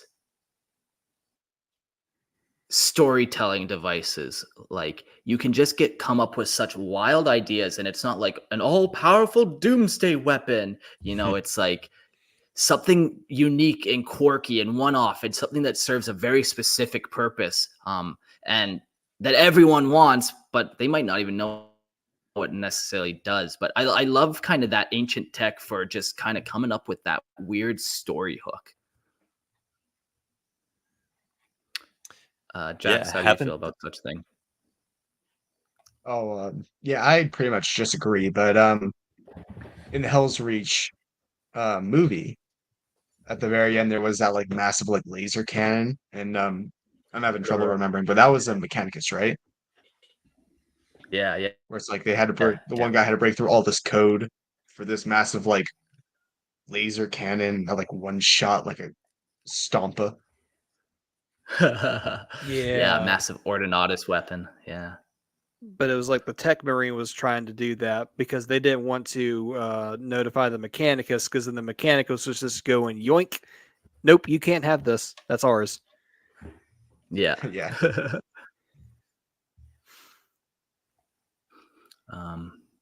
Jump to the next question. This one's a little more cultural. Music and entertainment. What's that saying about give them bread and circus, to appease the masses? So what kind of music, hollow dramas, underground entertainment venues exist to help hive dwellers escape their grim reality? Do you think they even have such a thing? Or is it just like, fuck you, you're doing what you're told, otherwise we all die? You first, specifically. What do you guys take? If you guys don't mind. But ever heard of Nuceria with Angron Oh boy. and the gladiatorial pits? Tell me Uh more. yeah, I feel like just like gladiators and such, like the old like ancient theme of just like giving like two people a sword and telling them to duke it out for the appeasement of the higher ups would be like Yeah, like maybe not there's just common. that. I could imagine it being very common though. Like there's just something inhuman where, like we're saying, we need conflict and chaos almost. Um, and yeah, so then maybe you take your most violent criminals or some of these offenders, and at least now you're kind of putting them to good use to entertain the masses. Yeah, I think Like gladiatorial stuff would be very common for sure. Like Mhm. you, instead of having your football teams, you got your gladiatorial teams, and yeah, for sure, for sure. this Blood Bowl, basically. Yeah, You have exactly. some rudimentary sort of television in each of the habs where these families are just kind of sat there in their downtime watching these Blood Bowl or these gladiatorial arena fights. Or they're sitting Yeah, in on their radios listening to Imperial approved broadcasts, of course, for the Emperor, But yeah. I think the other big thing to mention would be like, yeah, I could definitely see that happening, but then also on the flip side, like gets a little chaotic. So then I think, well, everyone has to go to church now. Yeah. It's the only way Like to really like keep people sane or keep people wholesome to some Right. degree. And I'm wholesome sure in like 40K. and I'm Not in sure my like grim the dark. upper hives, the people living there, I'm sure they have access to all sorts of stuff like parks and libraries and schools and a lot more than the lower hives do by far. Yeah. Yep. Yeah, And yeah. I'm Yeah. sure there's like And this some is different forms of. oh, Oh, no, go ahead, sorry, Jack. go ahead. Oh, okay.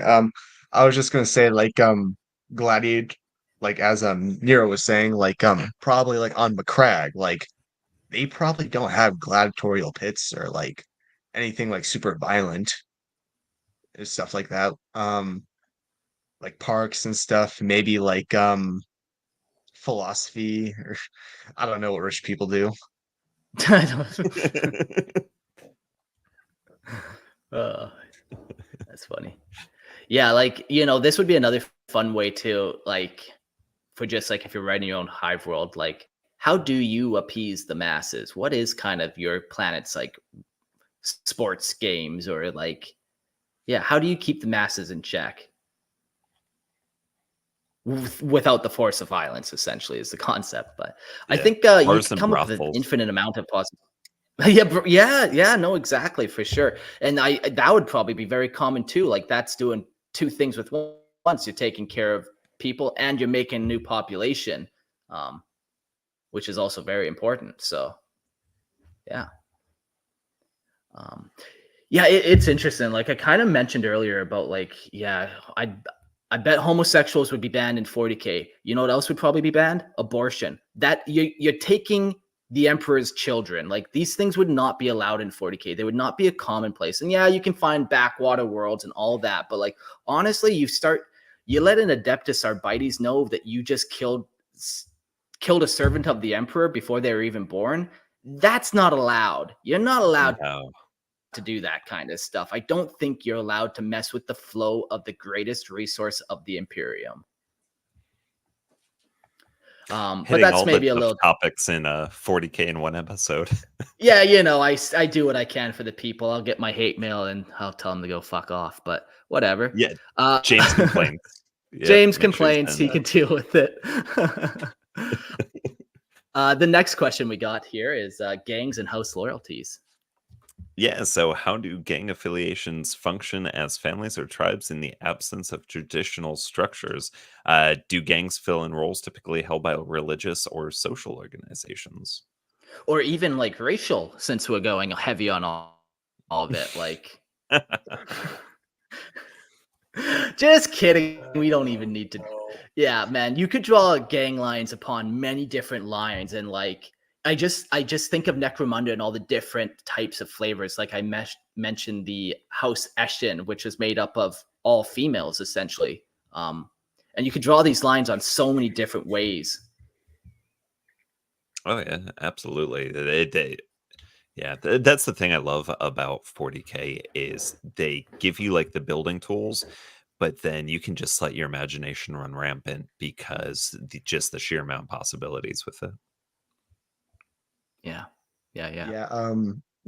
If you guys don't mind, but I remember reading this book called The Great Devourer Omnibus, and there were a few good stories in there. One like little thing that actually relates to a question, the first question you guys talked about, but that's for later. But the main thing I want to bring up with the gang thing is that in one of the short stories, an Eldari like Corsair band from a craft world, they like started a gang in like this underhive, and it's like called the Hand or something, and they started like preaching like kindness and like started like giving out food and like hope. They knew that there was a gene stealer cult like right underneath them from High Fleet Leviathan, so that's why they were kind of doing this, just kind of like some trickery stuff. But in the book, like most like the people like on the Hive world, they like didn't care that they were Xenos. Well, the ones close enough to know that they were Xenos, but they just like saw this like figure of like kindness and like hope, and they just like came to it like flies to a light, and they just like it just became like a giant like gang almost. Yeah. I could imagine even like a great way for Tau to destabilize a sector or whatever would be put some members of their agents down and try to recruit for the greater good. And now, you know, that's a great way to kind of do it. That angle of like, yeah, of course, gene stealer infestations, but also many other Xenos are probably messing around down in the hives, doing stuff, getting away with it, you know? The best way to get started Yeah. right against the Imperium, just give the people some food. So I actually that brings up a question I've got, and I'll direct it towards you, Jax. You're a Tau fire warrior. You just landed on a planet, and you just discovered your first hive city. What do you think would be going through your head? Well, there was a moment in like the Kaivis Kane novel where like a water cast Tau went to like an Imperial world, and after like Commissar Kane told them the population of the single Hive world, the Tau had an existential crisis because it realized that whole Hive city outnumbered every Tau in the galaxy, like the whole population Tau in the galaxy, like 100 to 1. Whoa. Wow, The that's first crazy. if I was a Well, firewear, I would like break down on my knees and realize, oh shit, we're dying here. Yeah, you would finally understand why Tau belong in the 40K universe. You know, people don't say they're grim dark enough, but that's the grim dark when they have that realization of what they're up against. They're this hopeful race, and then all of a sudden they walk up to a hive shit city and they're like, oh fuck. Oh fuck. And that's all they can think, man. Like that existential dread of we are so insignificant. But then that You also do. leads credence to why are they such a major player when they are so small? Like, Shitty I don't writing. like if they played up like the Covenant style conglomeration of aliens, that might be a lot. I don't know. I feel like that would be a lot better, make them Yeah. more of a bigger player. But like because such emphasis is on the species itself. They just I don't know. We've had this talk on listener lore before, I think, Yeah. about like, yeah. Yeah, for sure. We'll jump to the final question here. The role of the Adeptus Arbites. How often do you think, we've kind of answered this and touched on this, but maybe Jax will have something specific. How often do you think the Adeptus Arbites intervene in Hive affairs, and what are some legendary cases that would lay down the law in spectacular fashion? All right. Like, what do You guys don't you mind think the me. Arbites are most concerned about? 100% if they know about it. Gene stealers or Tau, just like those two would probably if they know about it. But Yeah, the like one thing is a about corruption of the Arbites, body, and then one is a corruption of the mind. Like one's, genetic and one is ideology, both of which could be devastating, hard to combat. yeah, but either way you're gonna lose the plan like if even one like gets through. But I actually just had like a funny thought. Like Arbites, like after like probably like 20 years of service, if they live that long, they've seen it all. They've seen like gene stealers, they've seen like orcs, they've probably seen like chaos incursions. Um after that long, it's just gonna be like that one news article where like the like a what was it, like a nut or something, like fell near an officer and he just like pulled out his weapon and just started firing in all directions. Oh God.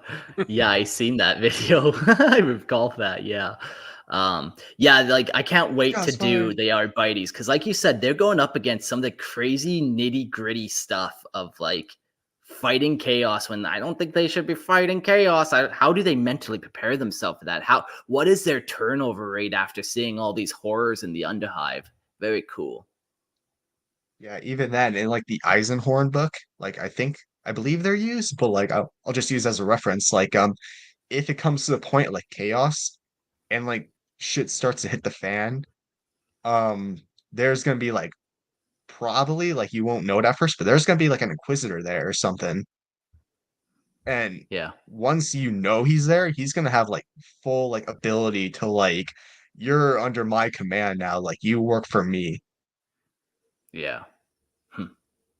Or Yeah. like even Space Marines, like you were such a minuscule like before this, you were like a prominent, like powerful figure, but now like there's demons over there, and that Space Marine's gonna shoot you if you even think of running or something.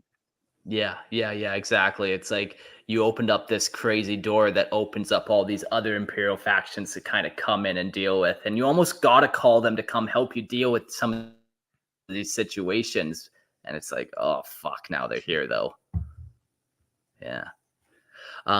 Very cool. Well, I think that was the end of those questions. Any closing thoughts, Sarah Jax, before we let you go?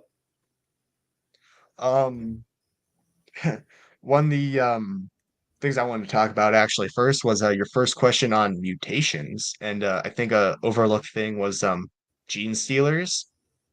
Not like amongst the Loreborn, but in the Great Devour Omnibus I was talking about earlier, there was actually a like the highest born like person, like the king, I believe, or something, or the king or queen was affected with a gene stealer, and they Mm, bore a brood lord child, and like because of the hive mind, they were like forced to feel love for it. But like yeah. even then, like the brood lord felt love back for it, like it stated. Like this tyrannid, like disgusting little like bug loved its parents back. And then a bunch of grim dark stuff happens. And yeah, I think like a real like glossed over thing is that even amongst like the highborn, like instead of like incest, there's probably still like a bunch of mutations. Yeah. Yeah, But for anyway, sure. that's Like my it just is piece. one of those. Yeah, no, I like that. Like, yeah, there's just there's so many bloodlines that try to keep their bloodline pure, but in doing so, they make it pretty fucking muddy. Yeah. It's like if you ever look at the medieval pictures, the old paintings, and they look real weird. That's yeah, you know why. That wasn't just weird That was art a gene style. That's stealer. what they looked like. Exactly. Cool. Well, thanks, Jax, for joining. I'll give you the boot there, and we'll close out the show. Alrighty. So, before we close out the show, a couple more details. Next episodes, we're going to be talking gangs and criminal organizations. And then following that, we're going to do some Adeptus Arbites stuff. And then this is where the listener, comes into play. Hop on Discord. We're going to do a cool Discord event where you get to write up a custom homebrew gang or Arbites. And the concept is we're going to battle them off against each other. So on the Discord, we'll take a poll. People can vote on if this gang went against this Arbites courthouse, who would win? What's the outcome? And we'll come up with a fun little battle and do all that kind of stuff and come up with the winner. So to get involved with that, like, check out the Discord, but I'm going to kind of tell you this. It's probably going to be on the lines of write 1,000 to 1,500 words of lore for either a gang or an Arbites. So kind of start working on that concept of 1,000 to 1,500 words of lore. If you're a lore helper and listening and you want to run this, reach out. Or if you just want to help run Discord events, it's been fun doing different Discords event. Like we're doing movie nights and all that kind of stuff. So it's been very fun. Yeah, it's been closing super thoughts active lately. Yeah, super active, man. I've been thinking too, like, it's almost time to start doing some Discord draws and some giveaways and some pour some money into Discord. One draw I've been thinking about actually is flying somebody down to my Airbnb in Panama and giving them a 1-week vacation, paying for their flight or whatever, and getting them down here to play Warhammer on the beach. So, maybe that will be what the winner of this event gets. Hard to say, probably not. That one's going to take a little more timing or prep work, but that's the goal. We're really trying to fire up the Discord again and get some interesting things happening. So go join that and get involved. Yeah. Any closing thoughts, boys, before we end it out? No, not that I can think of. I mean, the Hive cities, you could talk hours and hours. Oh, yeah. So. We just did a 3-hour episode about them, man. That's crazy. That's and we fucking. didn't. We And I barely feel even like we only- scratched the surface. Yeah. You literally took the words out of my mouth.